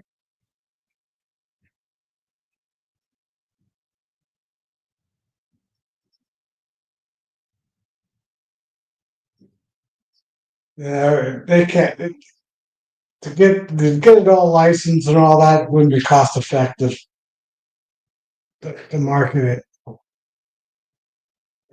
Well, look at all the junk they put in swarm lure and all that spray bottle stuff. That's true. And that's all what, lemongrass, Yeah, right? you can just use lemongrass. In fact, I don't use Oh, anything Tiny now. Creek is in. Hi, Tiny. I didn't see you come in. Hey, Tiny Creek. Yep.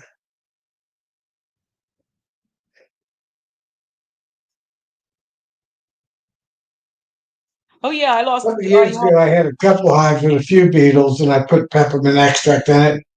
And the next time I went in there, they were gone.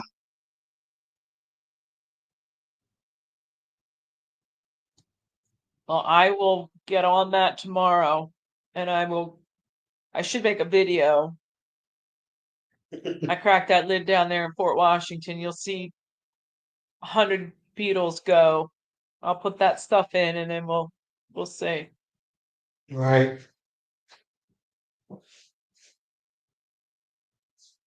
If my bees leave, Gunline owes me a colony. Just kidding. Man, I'm tired today.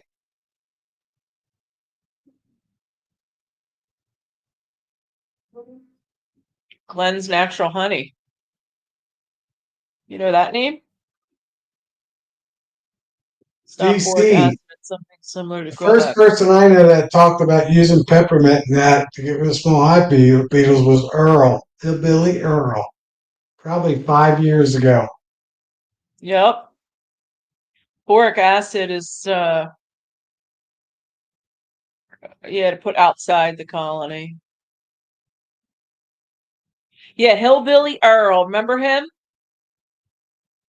He Hey, was a Tiny Creek, conservative. buy pear mothballs and put that in Oh in yeah. between some of your boxes. Paramoth, not mothballs, paramothballs.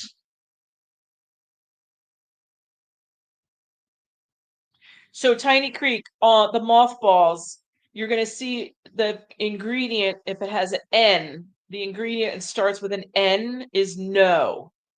Don't use that one. There's Yeah. another mothball treatment. So Tom, can you look that up? So it's Well, not the I think one. they just call it paramoth. Paramoth balls don't have it. Yeah, so when you go to the store, when you go to Walmart and you buy mothballs, there's an ingredient. There's a mothball has an ingredient with an N. Starts with an N. Don't use that one. Go to the next product over.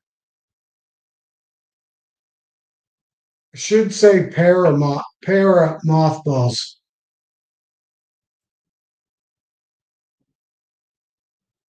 Yeah, right. Right. So Tom's gonna pull it up here. Yeah, here's well, There you go. Here you go. But Better sometimes Bee it's better sells to. it. The dance sells them, but you can just Can you buy pull them. it up, Tom? Share your Well, pull it up. I got a page here. Yeah, so go to You- present and invite, click on that, and then it's gonna say share screen. Click on Yeah, that. I'm trying to.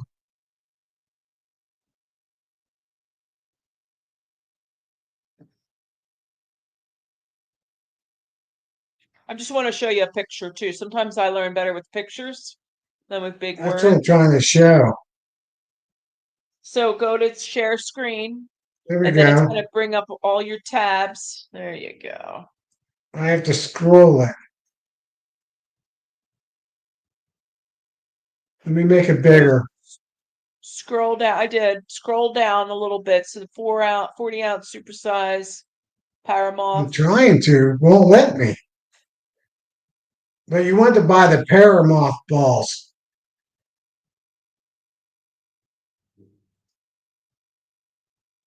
Thanks, Brian.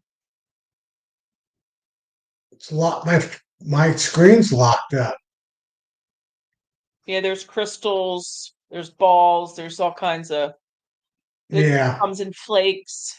I wouldn't use the flakes though. I would use the balls. Just because I don't it's know why easier to I chew. can't scroll. You got to go back to the page. You stay on the page. Don't go back to StreamYard. You stay on the page on your computer. My whole computer locked up. There you go. No, I picked on one. Well, anyway, Yeah.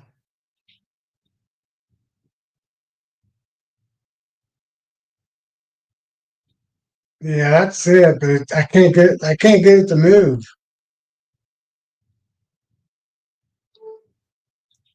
Well,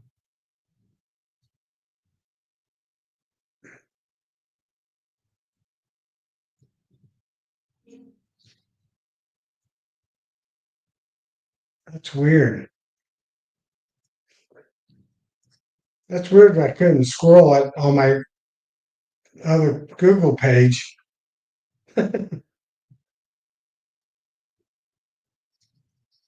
they last about what 3 weeks, maybe 4 weeks, a month, and then they kind of dissolve. Yeah, they dry out or they dissolve. There you go. Yeah, they dry out. I think that's exactly what I bought right there. They come in a bag. To see the ingredients on the ingredients. Oops, there it is. Ah, You got to scroll. so on your ingredients, if you're looking at the bag here, Right. that's what you want. So what I used to do is I put mine through a freezer. So I bought a freezer for just the bees, just the boxes. It's -6 for 7 days. You can't use an old freezer. You got to have one that's going to run to -6. The old freezers didn't go that low. So I run all of mine through the freezer either before extraction or after extraction. And then -6 in the freezer for 7 days, sometimes longer. Then I can take them out and put them in tubs, store them in my basement. And I might have a little moth damage on one frame out of 300, 400 frames. So it's worth it to me. But before I had the freezers, what I used to do was I would take a bag for laundry. You know, when you have a mesh bag, usually for laundry, so you don't lose socks and different things. You can put little things in this mesh bag and throw them in your washer. I used to take those mesh bags and I used to put mothballs in them, these mothballs. And then I'd put those bags, take a frame out, and I put that bag in where a frame would sit. And I'd put every other box, every other super with the mothballs in it. Todd, yeah, Todd uses hygienic boost. That works But too. anyway, that's yeah, I'm sure there's a million ways to use mothballs. That's just one of the things that I did. Oh, hey Todd. Yeah. Oops. Oops. Sorry. Tom, are you running? Sorry. Put Yeah, that back up. I was putting that Todd's up. Do you Um, use that hygienic boost that Todd uses? so when I used them, it was in the beginning of winter. So by the time spring came along, they were long gone. You know what I mean? It only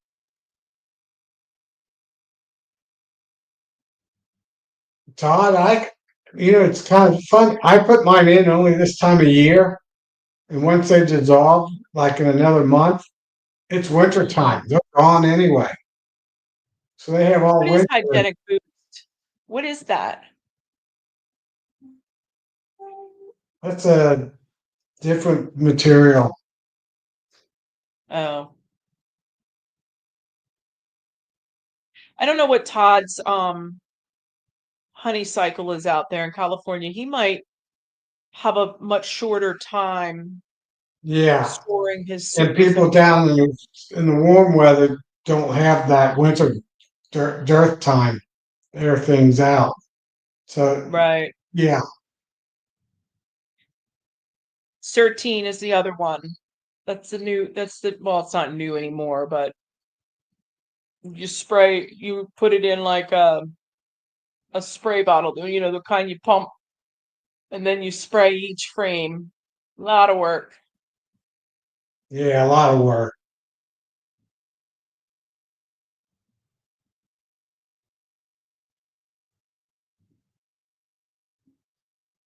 Well, yeah, Todd, up here in Northeast Pennsylvania, you can set them sideways so the air and the sun comes through, and then you should be fine too. I gotta get more tea Yeah, back. Hold down the fort, Tom. yeah. I just use a pair of mothballs and I put them in when I stack all my boxes like I did 2 weeks ago. And that's all. And they'll be gone in another week or two. And by then we start getting lower nights and beetles and small and wax moths are gone anyway. I might throw couple more back on the boxes. That's about it. So it's not, I don't need to get anything different. Just this cheap pair of mothballs. I buy just a box of them. So, but then I don't let brood in my medium supers or my honey supers anyway. So if you don't have brood, you won't get small hive beetles, wax moths. You need to have that comb in your big hive. Hey, So, Tom, can you drop the link again? oh yeah, I can drop it again. I don't know why I can't pin it. There's the link. It's something to do with my YouTube.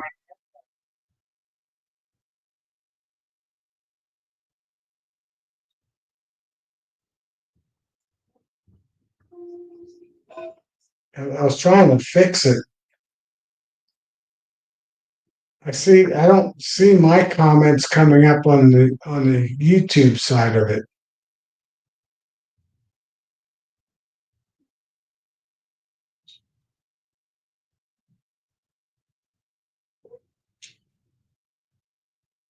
Tom, I think it's because we have a shared, I think it's because we're sharing.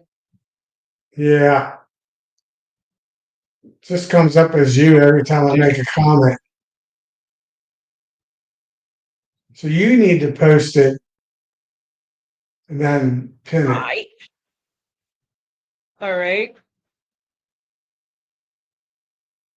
Oh, I don't even have YouTube up anymore. Hold on. Give me 1 second. Yeah, I just closed it.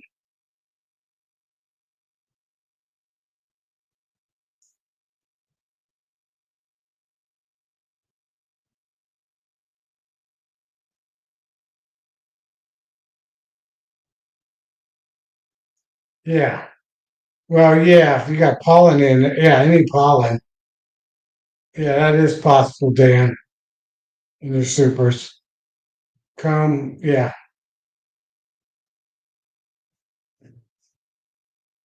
If there's no brood up there, they usually don't put any. Oh, I know they do sometimes put pollen up there.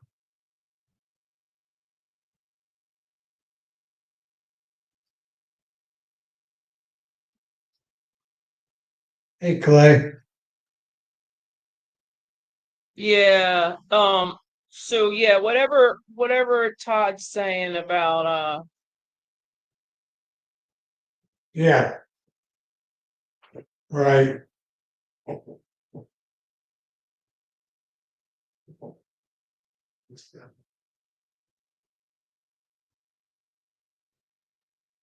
Yeah, I know. Todd does make honey about all year round. He has those yeah, orange trees that bloom early.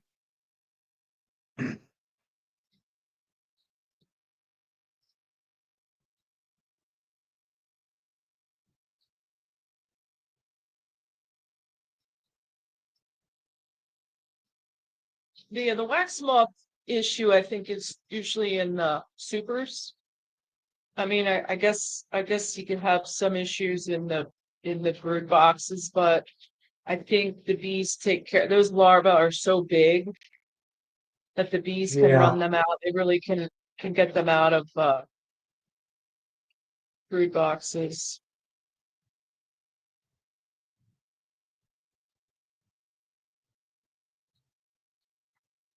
yeah, and wax moths don't like light at all. So if you just have a light on, Right. they won't be around.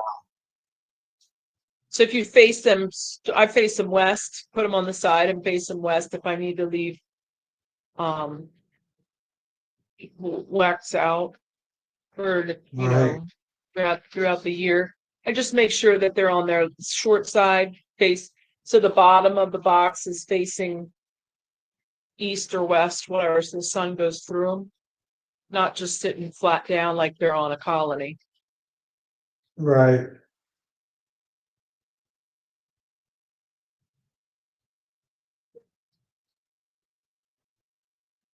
So I didn't get the lanternfly honey out in the mail yet.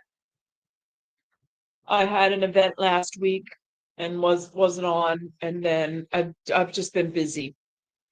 I have to find a box to put the 8-ounce bottles in.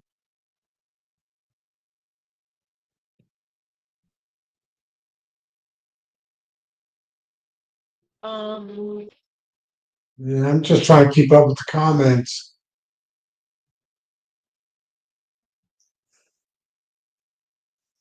I think well, I'm all caught up. Yeah, I mean, there's a lot of wax moths around where I live, but they're not an issue as long as the hive's alive. And I don't long my supers are dry. The comb's dry. There's no pollen in them. There's no brood in them. Well, I have a couple. That's about it. I had one bad metal queen excluder, and the queen somehow got through it.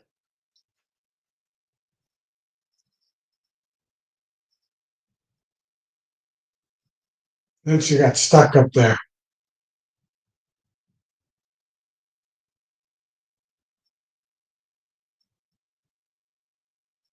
Yeah, he may be out. I don't know. So I So don't know what. let's do a giveaway.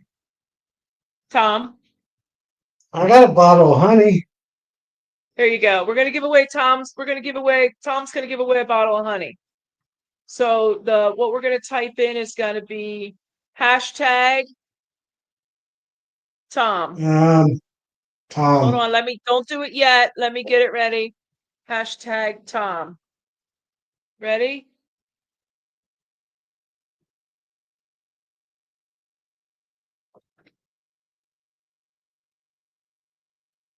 All right.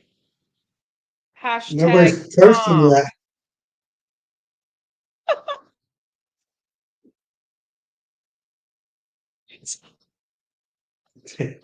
All right, there's a couple of them.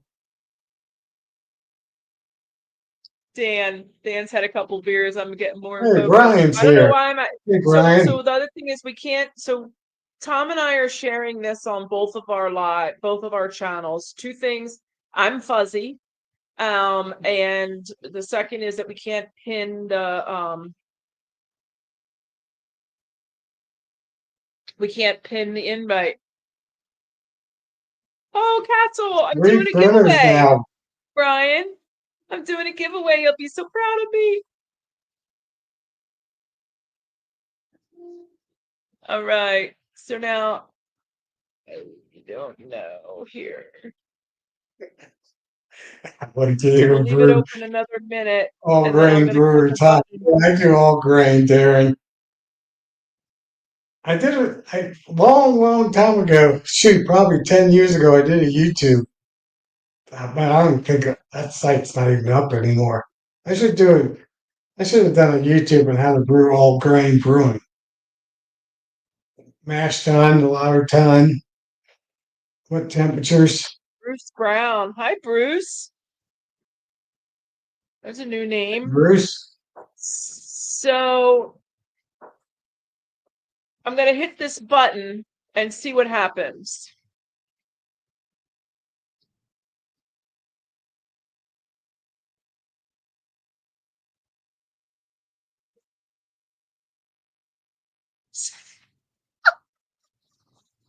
Do you see it? Did you see it? What? No, no. We didn't see anything, Nancy.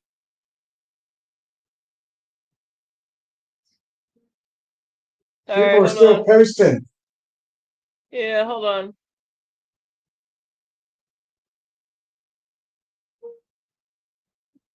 Click share screen.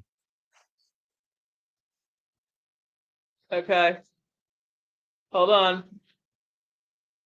All right. Hashtag Tom.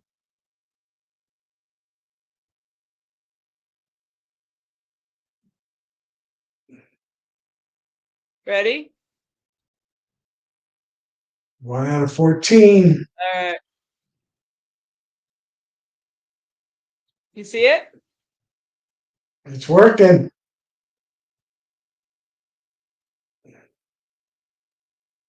Bruce Brown. All right, Bruce, here's my email. Shoot me your address. So Brian from Castle Hives walked me through that a couple weeks ago. Yeah. I was using a different program. It was really complicated. But thanks, Brian from Castle Hives. There's my email. So Bruce, this is another. Remember when I did the 2 weeks ago when I did a new person one? A new person won the honey that week from Bruce.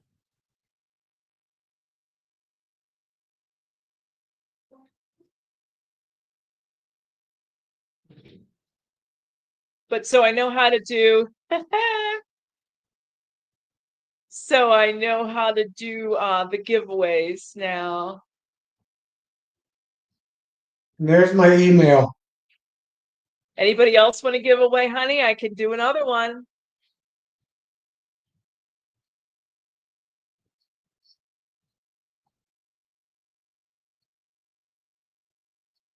Bruce Brown, where are you from, Bruce?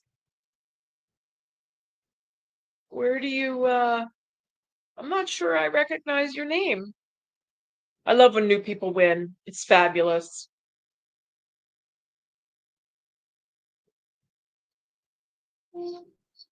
Yeah, I know. I'm gonna get it in the mail. I owe like 6 of them. Oh, the other thing I have to do is I think I'm gonna send them in a bag. I have them in a plastic. Like I gotta check on how to send it. I've never sent honey in the mail before. I don't think I have. So I have to find a box. Put it in the Good smallest night, box you Ben. can put it in, Nancy. Your honey's coming, Ben. It's coming. I organized all the winners. I have all the addresses. Everything's good to go. It's just getting the honey in a vessel to send it.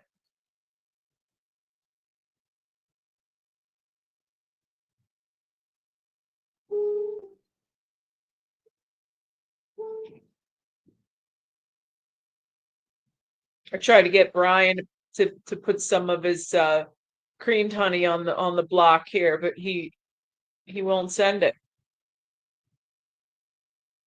So yeah, I do have my own domain name, Maccabees.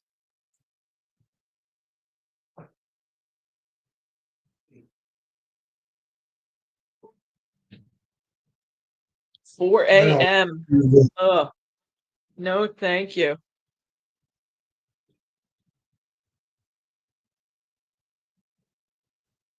4 a.m. That's too early. Oh, Good we night, have Ben. company. We have company. Hey, Bruce. Hi, What's up, guys? Bruce. How are y'all tonight? Hi. Hey, Bruce. How you Doing doing? great. I'm doing okay. Just gave Little away scratchy honey. throat. What's that? We just gave away some of Tom's honey. Oh, well, good. I'm sure it'll be good. How are you guys? It's sweet. Yeah, well, it is honey. Yeah. We're doing good, Bruce. So we were talking about the little beetle you had showed on your last video. You had shown some items that you received to try out, and one of Yeah. them I noticed was a white cassette Yes. style with some goo in the middle. The bye-bye Beetle. Yes. Yeah. So I'm curious to see. I mean, I think you just put them in, right? No, actually that video was filmed back in July. I put them in, and there were a couple of colonies I put them in that were pretty well infested, and the hive beetle population was way down in them. At least I think one of those colonies did not make it, but I think it was too far gone when I put them in there. But another one that was pretty well infested is just I didn't see hardly any hive beetles. So when you use that, it's a bait that the beetles use, and then I guess they leave because I didn't see any really in the trap, so to speak. But the beetles, the hive beetle population in that colony was way down. The other one that actually died out, there was goo and stuff in the trap from the dead out, so it was hard to say whether or not there's any bait left or anything. But I'm sorry, my voice is scratchy all of a sudden. Hold on just a sec. You need to take a swallow of honey. Oh, so you're saying that that the beetles They left. consume it. I wonder if they got Yeah, they poisoned. consume it. Yeah, I think they consume it and they leave. I think either they die in the hive and the bees push them out, or else they just, I don't know what happens to them, but the population was way down. I didn't use very many of them. I think I've used 6 of them or maybe 8 in all my operation. I just basically keep those in my holster, so to speak, to utilize as needed. So I don't put them in everything. I just, right now I don't have I'm not going to pay enough money. I'm not going to spend enough money because 20 of those traps was enough for 10 colonies. And I have 150 colonies, so that would have gotten real expensive real fast. So, but I think they're working. I think they're working fine. I just try whatever. I got all kinds of. Brian says I'm nervous. I'm not nervous. I just got a scratchy throat, Brian, for some reason. What's he got to be nervous about, Brian? Yeah, Bruce, he's send trying me to make your me nervous. address. Oh, not you, Bruce. Another Bruce just won honey. Okay, well, good. Another Bruce. Yeah, so that's about him to send Tom to send him his address. On my honey. Yeah, but so I think they're effective, and the guy that created them, that I talked to at the Bee Expo, said that they last, supposedly throughout the summer, 2 or 3 months anyway, I think. But I don't know. It's my first time using them. So the active ingredient is boric acid, I think, and that's what they mix it in the bait somehow. I got Bruce's email. Okay, so the winner. So I'm gonna try to get this guy on my chat next week or whatever. I'm gonna try to get a hold of him and see if he'll come on and talk about it. He might. I don't know. You just have to. I don't even know his name. I purchased it for full price at the Bee Expo and just tried it out, and it's a great idea down here. I'm willing to try anything to get rid of those nasty beetles. So I've got 4 or 5 different strategies I use, and they all work. And when you combine them together, they can knock them out pretty good. But in my experience, honestly, I do have one location that has 6 colonies. I manage some hives there for a friend, and it's just in the shade. It typically there typically are beetles there. In the end of the video is where I showed that place. It's Honey Hill Farm, and it just has high beetle issues every year. I think it's just because of the location, but overall, I have had some hive beetles. I've had a couple of dead outs, maybe 3 or 4 total in my operation. And I think only 1 or 2 of those were actually, I think, high beetle slime outs. The beetles become opportunists when the colony dies out. They'll come in and lay eggs in the pollen, and you'll see all the larvae, but they weren't true slime outs like you'll see when a high beetles take out a colony. But I think, I've kind of know how to manage the hive beetles. Oh my gosh, look who we have here. The cat drug in. You guys brought this guy on here? I don't know. He's stuck in. He's gonna come on here and talk some trash. He said I look nervous. I need you to come and calm me down, Brian. Make me so I'm not so nervous. I got something. I don't know. Something got a hold of my throat before I got on here. I've been talking fine all day, but he took a look at Alabama's schedule this year, and he's realizing right now that the mullet A team isn't probably going to play so hot this year. So yeah, I'm real worried about it. They're going to go up against this Buckeye team, and yeah, I'm terrified. Terrified. Anyway. You look terrified. But yeah, I'm just as terrified as That's it. I'm just as terrified as Alabama is right now about that. Yeah, for sure. But anyway, so yeah, high beetles are an issue down here. I always lose a few to them every year. I do think that if you've got a super strong colony, they keep them in check pretty well. Even if there are some in the colony, they'll herd them to different corners, or they'll kind of propolize them and almost corral them, so they can't really do the damage. If you get a hive that is a strong colony that gets overrun by hive beetles, then that was just it's kind of rare for that to happen. But I Well, think it's interesting because I'll have a bee yard. Just say you got 10 colonies, I'll have a bee yard that'll have one that has a bunch of beetles in it and the rest won't have hardly any. To me, that's almost an indication that there's something wrong with that colony. Even if it looks strong, there must be something that the beetles sense to go in there. Otherwise, why would they not go in okay. all the colonies? So that's my theory anyway. And I have noticed if I see that happen, then the colony is usually on the way out. I'll also say Okay. that now, if you go to a bee yard and all of them have hive beetles, then odds are it's just a hive beetle infestation everywhere. But if you go and you just got like a couple of colonies out of a bunch, then my theory is that there's something wrong. Maybe they got a virus, maybe they're sick, maybe they've got a mite load, something they're weakened for some reason, even if they may not have the appearance of it yet. Even if the bees look pretty healthy, when you open up, there's a bunch in there.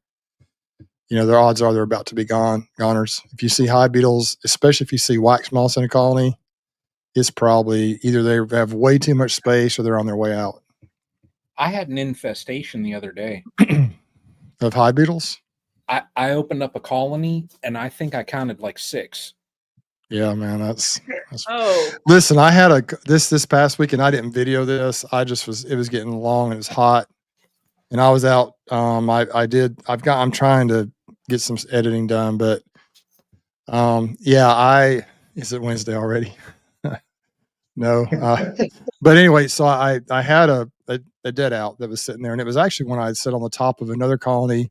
I noticed it was a dead out. I sat over beside it on the top of a colony, just kind of left it there for a couple of weeks, a week or two. And I came back the other day and I was going through, I had Greg's Queens introduced and I was finding them. They were doing good. So some of those colonies I put Greg's Queens in they just are strong. And so I was going to add the extra boxes from the dead outs on. So before I did it, I took the box. It was a double deep sitting up there with a lid. I set it up on top of another one to kind of store them for a little while, right? And so I stood on top of their colony and I moved the top box off. And I took the box that had been the bottom box and I wrapped it on the top of the next door colony. And there were probably hundreds, maybe even thousands of beetles came out of that thing. oh, So I'm like, oh wow. crap. So I was thinking, man, I took my hive tool and I was just running it, squishing them as fast as I could. And a bunch of them ran down. I'm sure a bunch of them got in that colony. I'm like, what on earth? But that was like several weeks after I found the dead out. So they were in there doing their thing. Even they were laying eggs in that pollen and they were in there just having a heyday in that box that I left sitting there. So I saw that a couple of times the other day. And so I made sure I wrapped all the beetles out. And if you take those frames out that are full of beetles and you turn them sideways and tap them on the top of a flat surface, man, it's kind of fun to squish them though. I hate to say it. That's kind of bad to say, but I'm talking, I really wish I would have gotten a video of it because there were hundreds of beetles came running out of there and there were no bees. It was a dead out. So it was just, they were just up there laying eggs and doing their thing. Ruth, I'm with Brian. I think I've only smashed like 10 of them this year.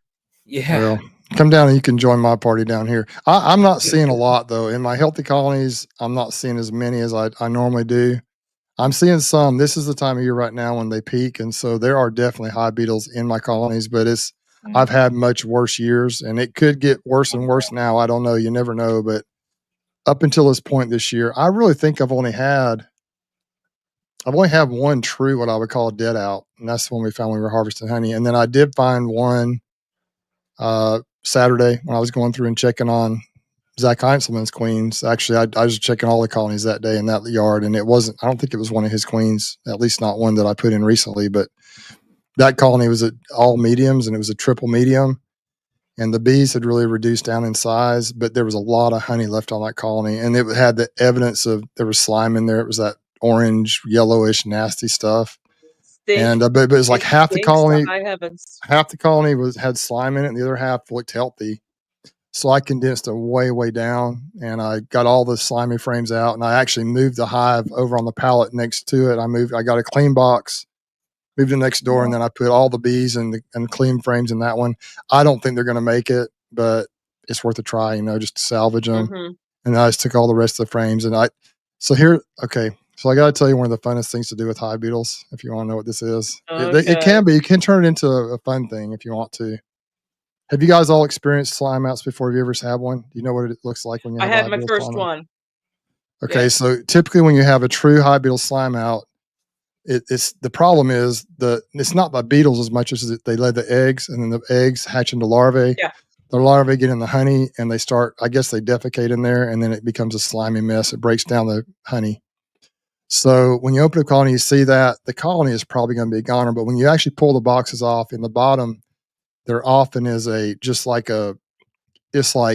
thousands and thousands of, look like maggots in the bottom of the colony. Yeah. They saw the larvae that have emerged and they've dropped down to the bottom.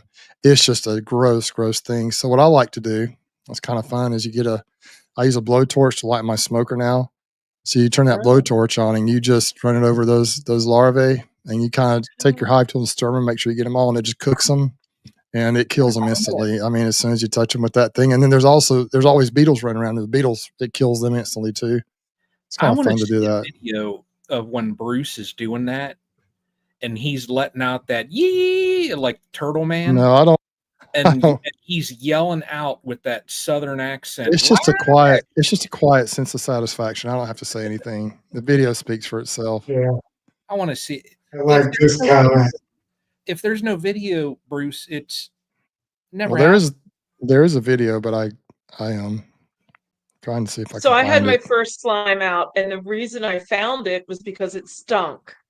Yeah, I just recently had beetles, like they showed up 2 years ago, and then I had a strong colony. It was a double deep, and I had 10 frames of just brood, and then there was larva, there was brood, and then there was pollen, and then honey. And I was so freaked out that I ended up getting a tub, a large tote, 55, I don't know how many gallons, 27 gallons, something or other, and I filled it with soapy water, Dawn dish soap, and I just euthanized the whole colony.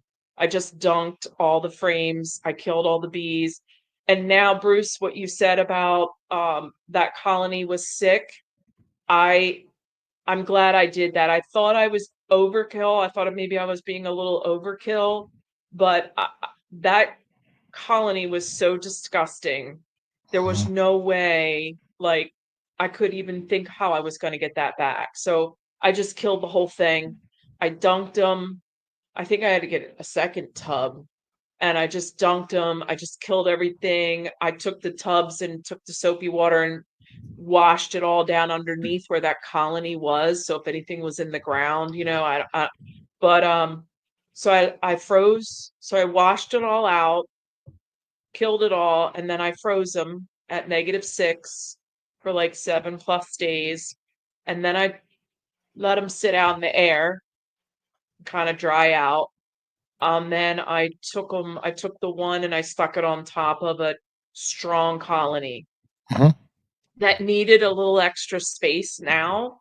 So that was probably a week ago. And I want to go and pull that box off because I want them to, I'm hoping that they're going to just clean it up for me. And then I'll have that deep for next spring. Yeah, I think they So will. I didn't lose. Yeah. Yeah. We don't. I'm surprised you had like a problem with those, Nancy. I mean, like Philly is disgusting with beetles. Like Philly, really, they can't even keep. Some places you can't even keep bees because the beetle pressure is so strong. really. Yep. And when you come over here, like I'm literally like, if you're driving Route 80 and you go into Ohio, I'm 20 minutes into Ohio. So like I'm pretty close to the PA border. But like where I'm at, Northeast Ohio, we have absolutely no pressure from beetles. I joke, and I'll say, I'll message Bruce and Greg and I'll tell them, oh man, I don't know, it's looking bad. I counted 10 small hive beetles.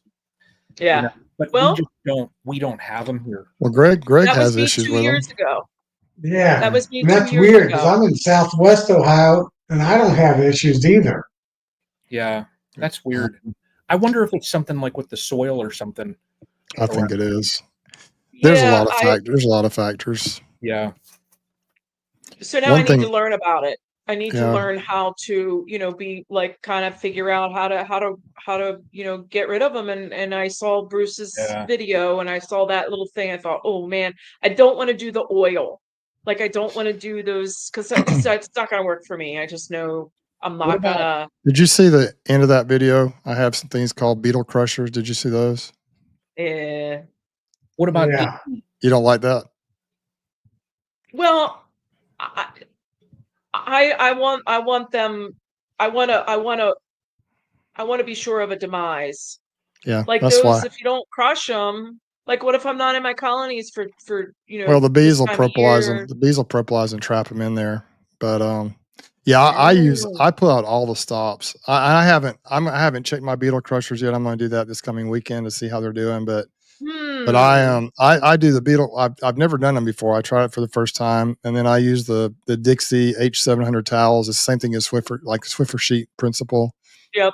I use Yep. the beetle blasters. I use well now I've got a few of the like a beetle blaster, but it's a 3D printed thing from Robert Peebles, RPB Works in Texas, and they Okay. cost like $5 a piece, but they'll last forever. They're not gonna, the Yeah. beetle blasters, you can use them just one time or two, and then they're done. Those things, and you can use diatomaceous earth. You could use bait in there, and I know that it's off label, but I've used a roach bait called Avion in Yeah. my beetle blasters, and you'll put 2 drops of that in a beetle blaster in the bottom so the bees can't get to it, and that thing will literally fill up with beetles if you got a problem. That's really, if I've got a heavy duty problem in the past, and I don't like to use that, but if I've got a heavy duty problem, am I going to do that and save the colony, or am I just not going to Yeah. do it because Right. it's off label? And so, but I know a lot of Right. people use diatomaceous earth, which is a organic substance as well, and it slices them up. I've never really used that, but I'm trying it. I actually put a couple of those RPB Works traps in a colony this weekend to see how that works. And so then I'm trying. I've got a few of the bye beetles. So I am not like I'm only going to try this or only going to try that. Anything that can murder those Right. little beetles, I'm all about Yep. it. I can't stand those things. I hate those things. They are the little devils, and they are just. I hate them. They are so productive, but I hate them. Yeah, That's rpbworks.com. crazy. He sells some really good stuff. He's got those. They're the same principles beetle blasters, but they will last for years. They'll last forever. And instead of buying, one time use beetle blasters and spend a lot of money, you can buy one of those traps or a few of those traps, and they'll last you as long as you want to use them. I think Mm-hmm. they're reusable. You can you slide the top off, dump whatever your bait is out, whether it's the diatomaceous earth, the roach bait, or the oil, and then you just rebait, dump the beetles out in the bait, and then you rebait them and you stick them back in there, and they'll last for a long time, I think.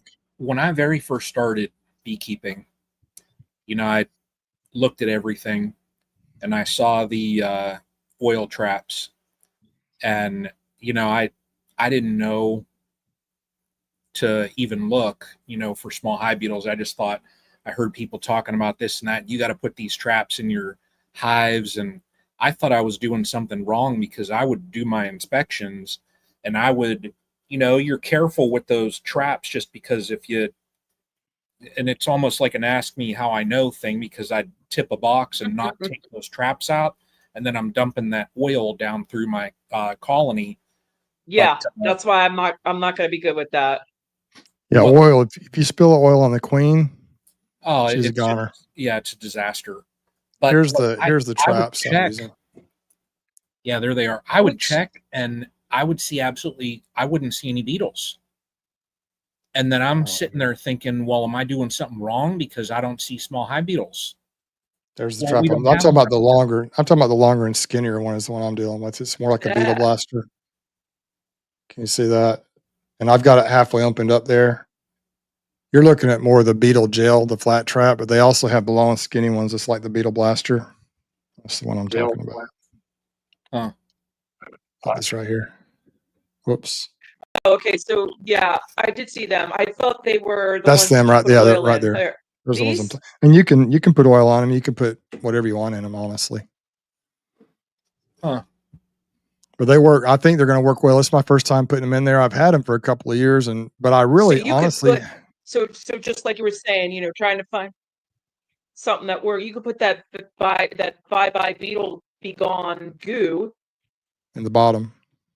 if you Yeah, have this trap. yeah, you could put that in there too. You could, but I would just what I think is I would put the bye beetle in the bottom of the colony in the corners, like per protocol, and then I would put this kind of stuff in the top. And then you got them covered both ways because the beetles like to collect in the Yeah. corners, in the bottom What, and in the top. So what's in the recipe when Greg does that murder sauce.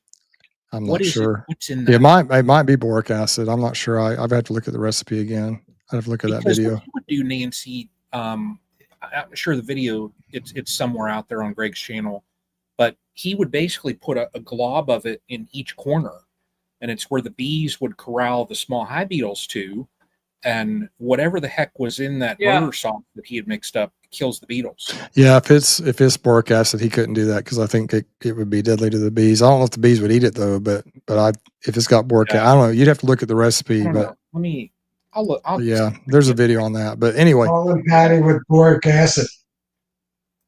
Let me see here. The boric acid doesn't kill the bees. No. I'll look it up. It's got to be somewhere in his videos. Oh no, yeah, So probably would. So I use that. I run screen bottoms here, and I use the diatomaceous earth on top of my whiteboard and slide it under, so that when the larva hits that, and then it's able to last longer than a rain. Like if diatomaceous earth gets rained on you, it's no good. So I slide that under, and I started that this year after that slime out I had, because it just freaked me out. And it is, I'm not seeing any larva on my bottom boards. So it cuts them that's up. helping. It'll cut up any type of insect, whether it be a larvae or a beetle or a bee or ants, anything. It'll cut them up. So, but the bees won't get in it, obviously, where you're putting it. So that's good. No, it's underneath. I mean, there are one or there might be one or for sure. bees that got underneath there, but they're not supposed to be under there in the first. But you know what that diatomaceous does not take care of is adult moths. When I pull that whiteboard out, the moths are running, and I have to catch them and squeeze them. Well, they probably keep their legs up. They probably keep their bodies up away from it when they run. I would imagine, like spiders are hard to kill for that same reason. It's hard to kill spiders because their bodies don't touch the surface that they're on. They just kind of, not like they're a pretty slithering good with, little. Yeah, if you spray for insects, it's not going to kill spiders in large part, I think, because their bodies never touch the spray and they never touch the whatever it is you're trying to kill them with. So spiders are pretty tough too, but that's what I've heard anyway. I know spiders are a lot. You spray roaches and insects and they all die, but you spray an area where spiders are and it doesn't even touch them, at least in my experience. But so yeah, that's kind of, I just pull out all the stops, whatever I can. I pull out all the stops and just try to, if I have a problem. But to treat all my colonies for hive beetles and to put treatments in all of them would be a really expensive endeavor. The towels work well. Those Dixie's H700 towels. A couple of years, I just use those things, and I would put one. They're long enough; they go from the front to the back. And you just put a strip, like you break them into 3 strips, and you can. I think it's like about $80 or $90 for a box of 150 of those things, and they're disposable towels by Dixie, Dixie H700 towels. And you turn them into 3 strips, and with 150, that's enough. That would be enough for 450 treatments. So. You put them out, like if there's a real bad problem, I'll put them across, I'll break the box apart, put it down the middle, and it hangs off both ends. And I put the next box on, I put it, and I just go up each box if it's a real problem. If it's not too bad of a problem, I'll just put it in the top. And when you go back in, you'll just see, just if you got a bad beetle problem, there'll be thousands of beetles caught on those things. It catches an occasional bee, so there is a risk that it might catch the queen, but I don't know that I've ever caught. I don't think I've ever caught a queen. It's very, very rare. Handful of bees to get a couple hundred. Yeah, I wish I had that. I found, Nancy, if you're looking for that video, it's from 3 years ago. I put the link in there.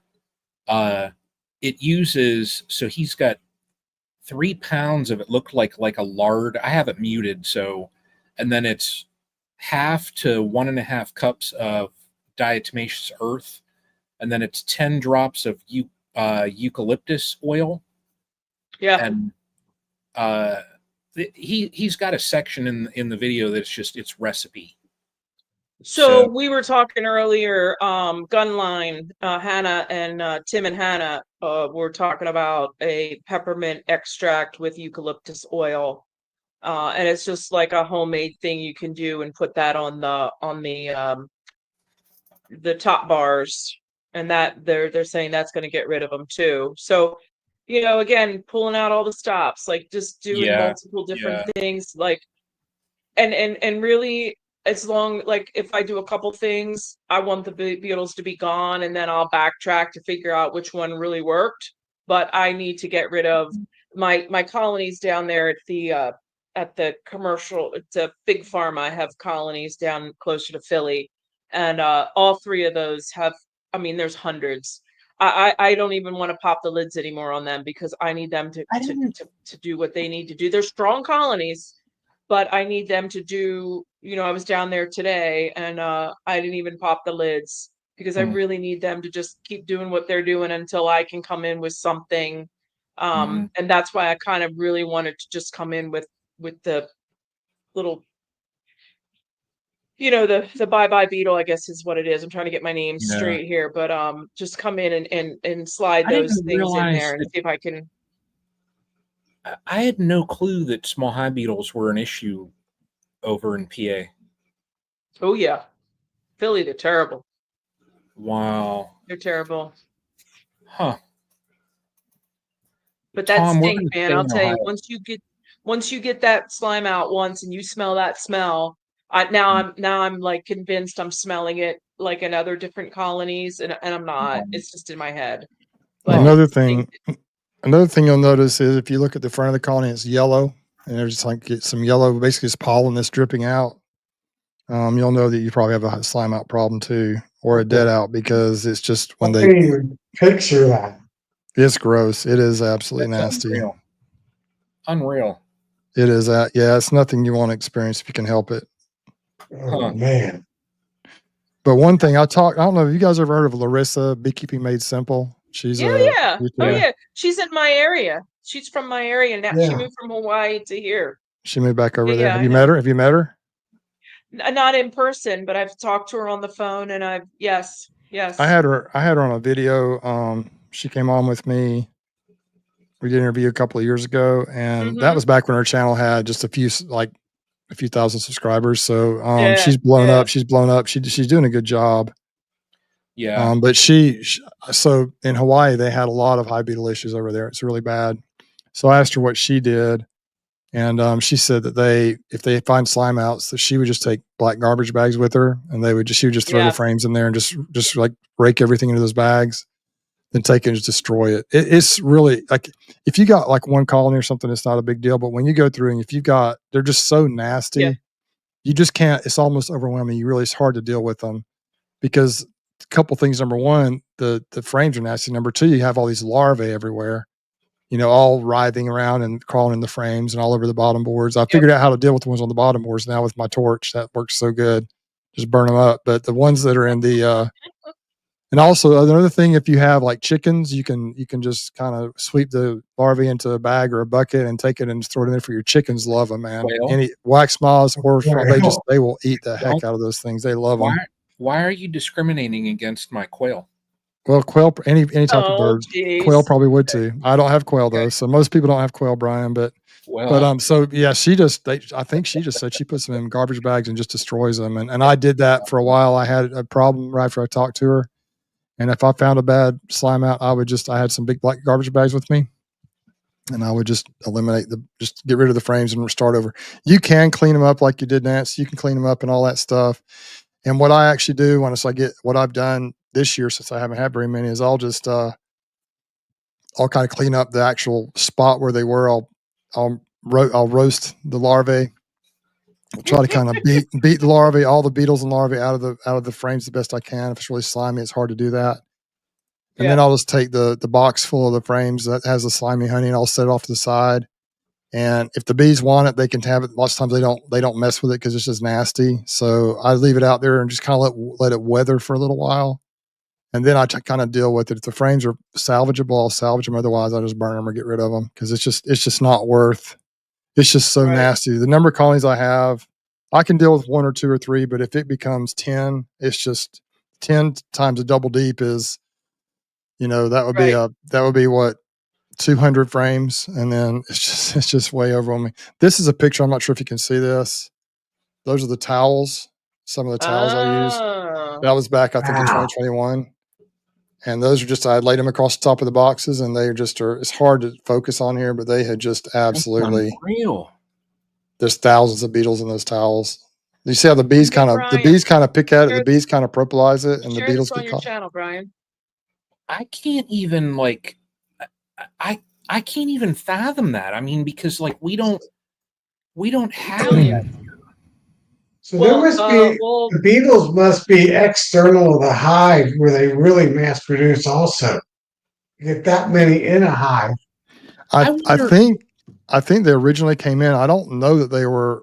I don't know that there's just so only in beehives. I think that they also possibly reproduce in watermelons and fruits and things like that. I think they may have actually come in from. I believe they came in not necessarily with bees. I think they may have come in like in cantaloupe, watermelon type, and melon type fruits, if I'm not mistaken. But I'm not sure about that.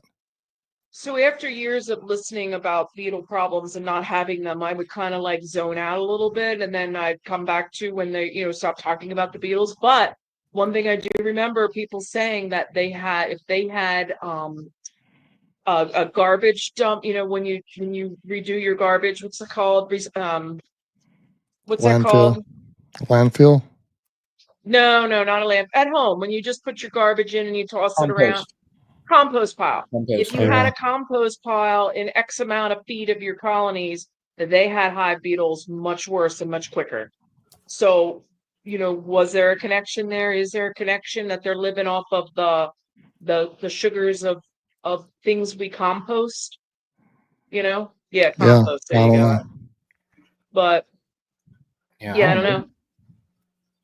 That's interesting. I mean, if This you is even a better picture. I think this is when I first used the towels, maybe right when I learned about them. It's even a better picture. There's not as many towels there, but you can see all the beetles that were caught. oh my gosh. Jeez. Isn't that crazy? And they roll them up like that. They roll the towel. The bees do. They kind of pick at them. I think they try to pull them out and they can't, because if you hook it between the top and the back of the hive, they can't. But so what they'll do is they'll kind of put propolis on it. They pick at them. When they pick at them, I think that helps catch the beetles too. But the bees try to remove it and fluff it up. I think they do that with the Swiffer sheets too. But if you don't have those towels, if you just lay them in there and you don't have them secured on the sides with the hive, the bees will drag them out. They just drag those suckers out. They don't like them. But they'll catch those beetles. They really will. They do a good job. So I just say, just use whatever you have at your disposal. Just use all the different things, So the that's what I say. moisture. So this is something else I thought about, because this year was the first slime out I've had. I had a handful of beetles. So I went from a handful of beetles like the last 2 years to my first slime out this year. But what was different about this year was very wet. Now, the first year I was a beekeeper in 2018, I remember them saying it was very wet. I was brand new. I didn't know anything. But this year was very wet and I had hive beetle problems. So Yeah, I I'm think just that's curious if, Yeah. we've had very, very dry years, where we were in a drought, and now this year was very wet and the beetles just went, they just exploded. Is there a connection? I don't know, but I think it's a probably connection so. in my I yard. think shade plays a role, type of soil. Greg talks about that wet soil that he has on part of his land there where he had hives, where he had a real Mhm. issue with them. He moved him away from that spot to a different spot, and now he doesn't have the problem he had then. So, like I say, Biddy that talks about that. yeah, it does. It makes a Biddy difference. talks about that exact thing where he had him on a wet area and moved him just a couple hundred yards. Now I'm not wet here, like it's not a wet area here, and if mine are in full sun. So I don't know. Yeah. I'll tell you what else I do. I think it's made a difference. I spread Grub-X around the colonies. And I mean, people like the guy from Georgia that did the talk said he didn't think that would make a difference, but I have a lot of people that swear by it. And Oh, I sure. spread it around them, once every couple of months, 2 or 3 months, just right around the base of my colonies, around my pallets. And the high beetle pressure has not been as bad. I still have high beetles, so it doesn't eliminate them, but it hasn't been as bad as it used to be. I just had a problem. It seemed like I lost a lot every year. This year, I still lose a few, but nothing like I used to. And I think it's made a Well, difference. yeah, GrubX is the same science as GrubX is for grubs, so it's going to have the same science as diatomaceous earth, where it's going to destroy the larva.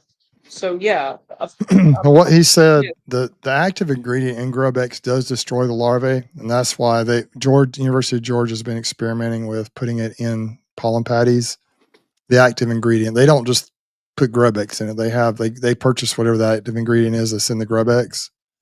And so they've had really good success. It doesn't kill the bees. The bees eat it, doesn't bother them at all, but it kills the beetles. But so what he said at that talk last year at the expo was that the larvae have to consume it for it to kill them. And he said once they go to the ground, Oh, they aren't consuming anything anymore. They're in that, they're pupating, and they're not doing that anymore. So but I don't know. It just seems to work. So I'm going to keep doing it. It's not, I hmm. mean, my wife always we always go to Home Depot at the end of the year when everything's on sale. Hey, Jason. And Jason's on. we pretty much just buy all the Grub-X they have, within reason. And then I just have a stock of it on hand. You can get it for real cheap sometimes. And it doesn't take much. You just spread it right around the colonies and do it. I try to do it when I remember. And I did it this past weekend. I spread it in my bee yards and just walk around, spread it around. And I think it's really helped. So a I lot of just saw people swear Jason by come it. on. Yeah. Sorry, Bruce. I just saw Bohemian Jason. It would be really cool if we would do a chat with all the originals from years from 5, 6 years ago, before we were even chatting. Yeah, it'd be Wouldn't that fun. be neat? Yeah, Jason was And the first guest we ever had on the stream team. It was right after the yeah. Bee Expo that first year. It was, Yeah. gosh, Brian, what was that? Well, 2022, I too. guess. And he Yeah, I came on. remember He was the walking first past guest. Yeah. when when you guys did, I remember walking past going, what the heck are they doing? Like, what is that? And then Yeah. Yeah. but yeah, then the next year it all made sense. That first year, then everybody, then it kind of there's more going on with it. But yeah. I had been doing, Nancy, I've been doing live streams for probably 5 or so years. I would take That's why he my gets so laptop. nervous. That's why he gets so nervous when he gets on. He's Yeah, been doing it I for see 5 him. He years. I would take shakes my the cameras. Mike Berry used to watch that. There would be like 8 or 9 people. That's it. And I would take my laptop and I would sit in a chair literally right in between two of my hives. And I mean, that's I would I've seen set that. it there so you could see the bees right there. And I would sit Yeah. down in the yard and they'd be landing on me, landing on the laptop.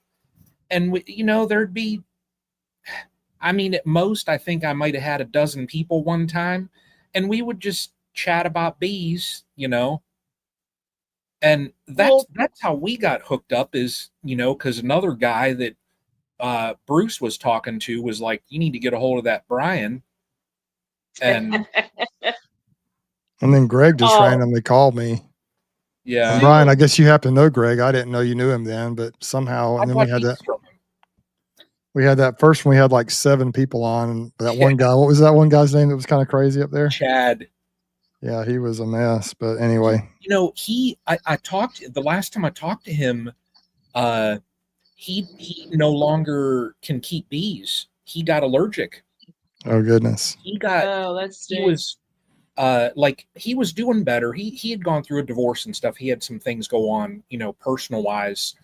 But when he was on that time, I mean, it was hilarious. He was dropping choice words, walking outside smoking. it was yelling at his girlfriend or wife or whoever she was. hilarious. Yeah. But since then, last time I talked to him, he said he had to stop. He had gotten stung and he landed in the ER. It wasn't like it was a minor thing. He had to go in the ER and the doctor was like, no more. So Oh, the stream team and Bob and Lee. Yes, it was Bob and Lee. Remember? They were the second Yeah. year they had a live stream on. Bob and Lee, and then And I was on it. there was Me and Johnny. Charlie were on it. There was Johnny Walker, Hillbilly Earl, and who was the third guy that would do those? Johnny, Hillbilly Earl. Johnny. I don't remember Johnny. I don't remember a Johnny. Or was he the third one that was with Bob and Lee? When Bob and Lee started, there was a third guy. Was that Johnny? No, they would do theirs. Houston. Yep. Houston Shelton. Yep. Yeah, Houston. Yep. Yeah, those three did like a little hillbilly beekeeping. Oh, Grayson. Look, the kid's memory comes through. Exactly. Well, he has nothing else to think about. Grayson, I'll tell you what, that guy is he's kind of like DC. He's just a trooper. He's always a loyal watcher and just a great follower and person of the beekeeping community. We appreciate him. Appreciate Grayson. Grayson's not far from me. I've invited him to come down and do bees with me, but he hasn't come down yet. He's probably about an hour away at most, and he hasn't made it down here yet. Yep, he's just real close. Bruce, your honey has been flying off my table, by the way. I started taste testing because I got honey from Minnesota. No, yeah, Minnesota. I think I got honey from Minnesota and then my honey. But so I'm doing taste testing, and people are picking yours a lot. Well, it's unique. It's probably unique. I mean, it's from down here, and so people up there are used to the basswoods and the different things you guys have. It's a different flavor. But down here, it's it's a stronger flavor. And actually, what I've got in my bottling tank now, I just randomly, whatever I open up, it's like a present every time. It's a surprise. I don't know if it's going to be the lighter color or the darker color, but what's in my bottling tank now is more of an amber, a little bit of darker amber color. And it may be the same thing you got. I don't know, but it was from the same harvest, but I'm not sure. It may be just like what you have, but it is. No, yours is I'm pretty sure it's the tallow. Yours is, that's what yours is, that's what you said earlier about that bucket I bought. You said about it being tallow, but it's fun to watch their faces. Minnesota. So I say, you're going to take a trip around the country, let's go to Minnesota first, and then we're going to go down to Alabama. And I always talk like I get a Southern accent when I say Alabama. And then we bring them back up to Pennsylvania, and this is what you're used to. And you just watch their faces, just their reaction is priceless. And then they buy, then they buy it. So it's kind of cool. I should probably. Well, that is cool. Well, I'm just going to tell you, we have plenty. So, if you need some more, we can get you some more up there. Cool. It's crazy. I've sent some 5-gallon buckets out, and they make it just fine. And then I sent a dang box of 1 pound honey, a 1 pound bottle of honey, like 15 miles away, and the lid was broken on it. I'm like, really? And they said, I got your honey. The lid was broken on it. It was broken, I guess, kind of broken off, but the seal was still on there. So they didn't. I was going to make it right, but they haven't contacted me back. But I'm like, how do you put it in a box and wrap it in there and get it stuffed in a box, and the lid breaks between here and Delville, just like one town over, and then I can send a 5-gallon bucket to you in Pennsylvania or to fine. Gosh, what's your name? American Bee Lady out in California, and it arrives just fine all the way across the country. It's just nuts how that works sometimes. But that's crazy. That's our system, I guess. I've never had one yet. Now, when I ship honey, I've got a certain honey box that I use. It's a box from Uline. We do too. Yeah, we use Uline boxes. They're heavy duty. They're tough. Yeah. I wrap the tar out of that thing. I've got these massive rolls of bubble wrap, and I think they're 12-inch squares, and I'll literally wrap like 4 of those things around a jar of honey, and then I tape it. So if anything busts, it's not from packaging. I mean, I go overboard with the packaging, but I know how USPS is, and you know they're not easy on things. Yeah. So, Yeah. Things go flying, right? They throw Yep. it in the truck, they throw it out of the truck. oh yeah, They throw it to each other and yeah. We had ordered a appliance one time, and our mail lady here walked up, and it was like a ninja griddle thing, and she threw it onto our porch, and it was in the box, and like I seen it on the video, and I went outside and like I chewed this lady out, and I went up to the post office, and I wanted to file a complaint, and they said, "What proof do you have she did it?" And I pulled out my phone and I said, "Right there." I'm like, video. I'm like, she literally threw this thing like 6 feet. Yeah. But they're horrible with packages, so it is what all it is. right. Yeah, no problem. Well, thanks guys for coming on. I appreciate it. Yeah. And in the Philly thing, when so down at the expo, I'm down there with all the Southern guys, and there's not many women beekeepers to begin with, but then you throw in a Philly chick, and oh my gosh, you should just Mr. Ed, he just doesn't even know how to handle me. He just sits there and his mouth hangs. Yeah. But He's that's there. just all I'm Wow. going to say on that. So I try not to talk too fast. Are you from Philly? Is that where you're from? Are you from Philly Yeah, or I'm that from area? here. I'm from where I live. Yep. Yep. Okay. So, but anyway, all right, guys. Yeah, it's going on. I'm going to be pushing 3 hours here, 2 hours and 56 minutes. So I am going to wait 2-3 more minutes to get a whole 3 hours in. But There you go. Okay. That's fine. Brian, tomorrow night, right? Washington.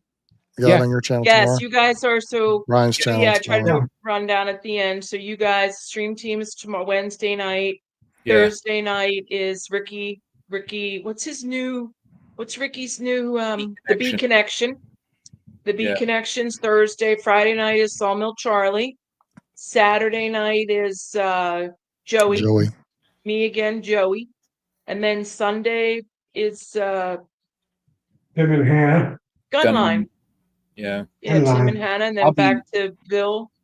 Shenandoah Bee, who's my sponsor, Shenandoah Bee Supply here. I'm going to ask him about those Beetle things, see if he can get. Oh, there's Mark.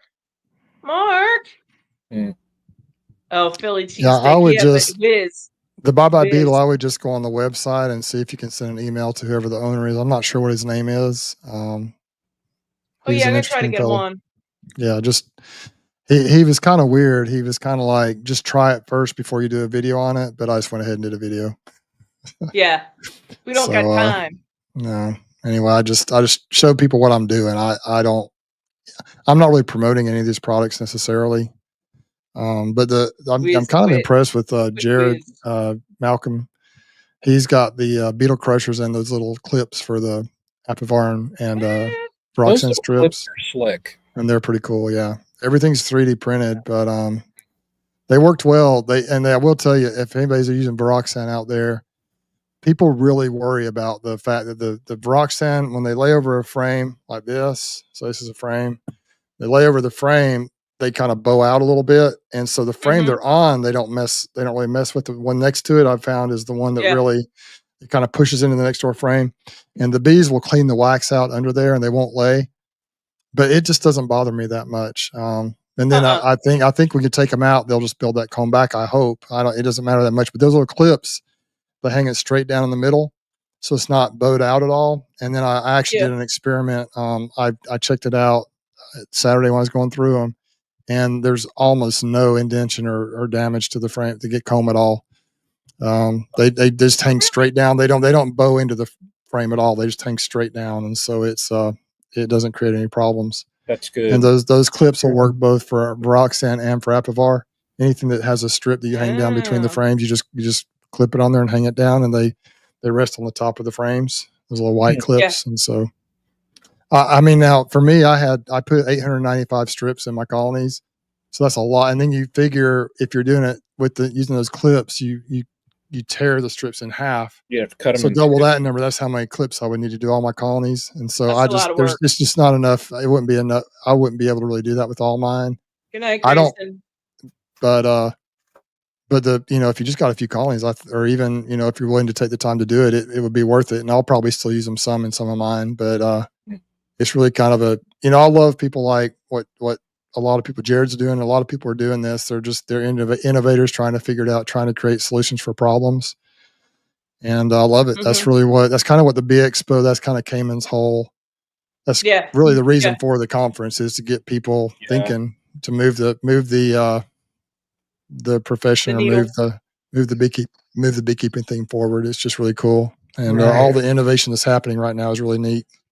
I wish I could think of something Oh, it's great. It's fancy great. and cool, but Every couple months we have something new coming out somewhere yep, in some yep, product, and we got you guys doing the videos and showing us, and then we come on and talk about it. Like, so yeah, that's I right. think it's It's pretty cool. that's what I like about the chats, is it's beekeepers talking to beekeepers, and we get Oh, to, yeah. Mark Miller's here Right. asking about one pad formic. Well, so one of the reasons I don't use one pad of formic is because the reason I use formic is to get underneath the caps.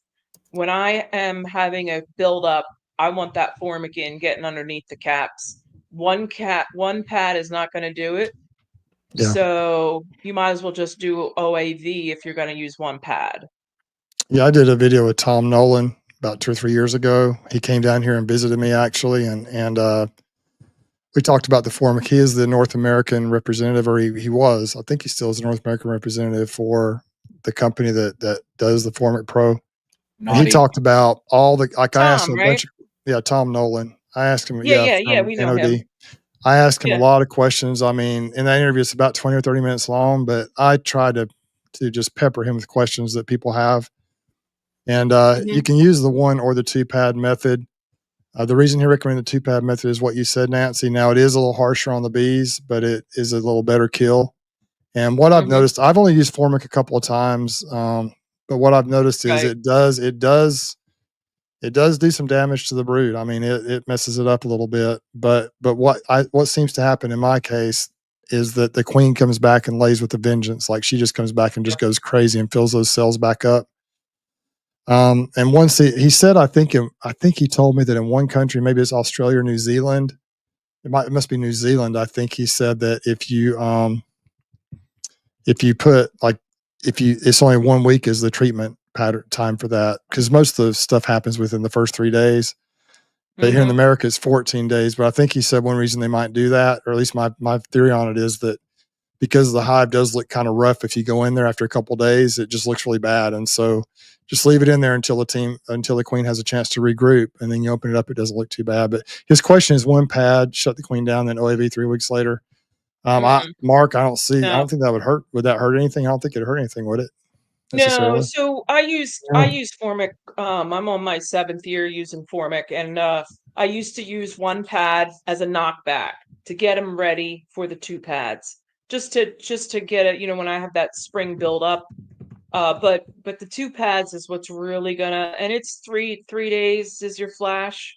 So within 7 days, I'm in there doing something with them. I don't wait the 14. Like, I mean, I used to, but it takes a whole month. Once you do the 2 pads, you get that flash in 3 days.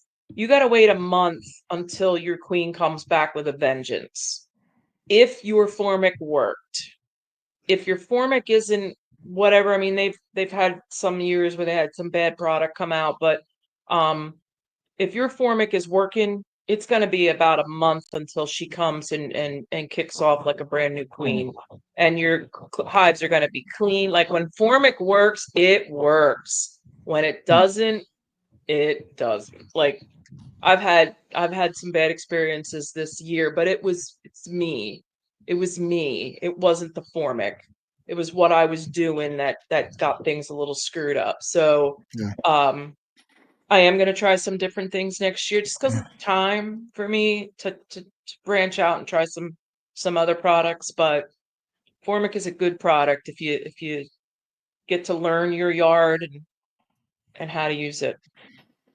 That's how it is with most things. Most things work out well if you learn how to use them right, and if you figure out what Yeah. works for you.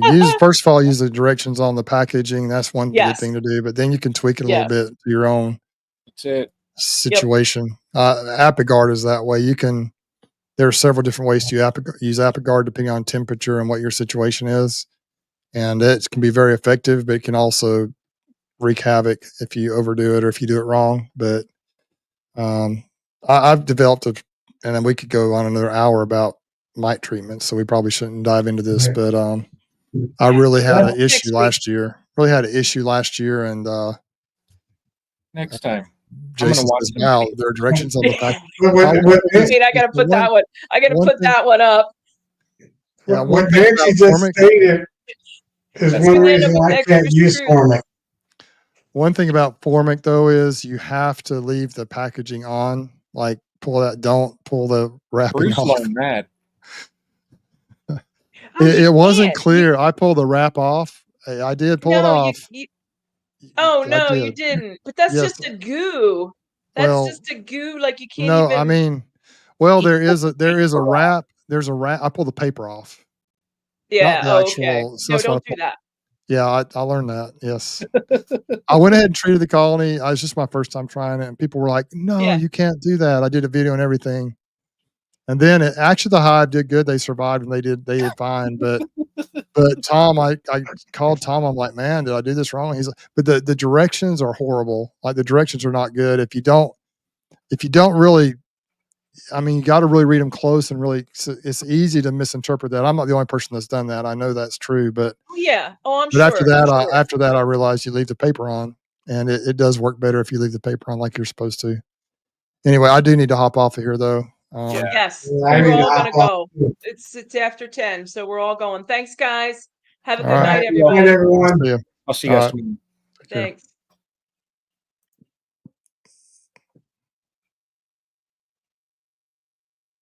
All right, I'm in too, Nancy. See you. Have a good Bye, night. Tom. Bye. Bye.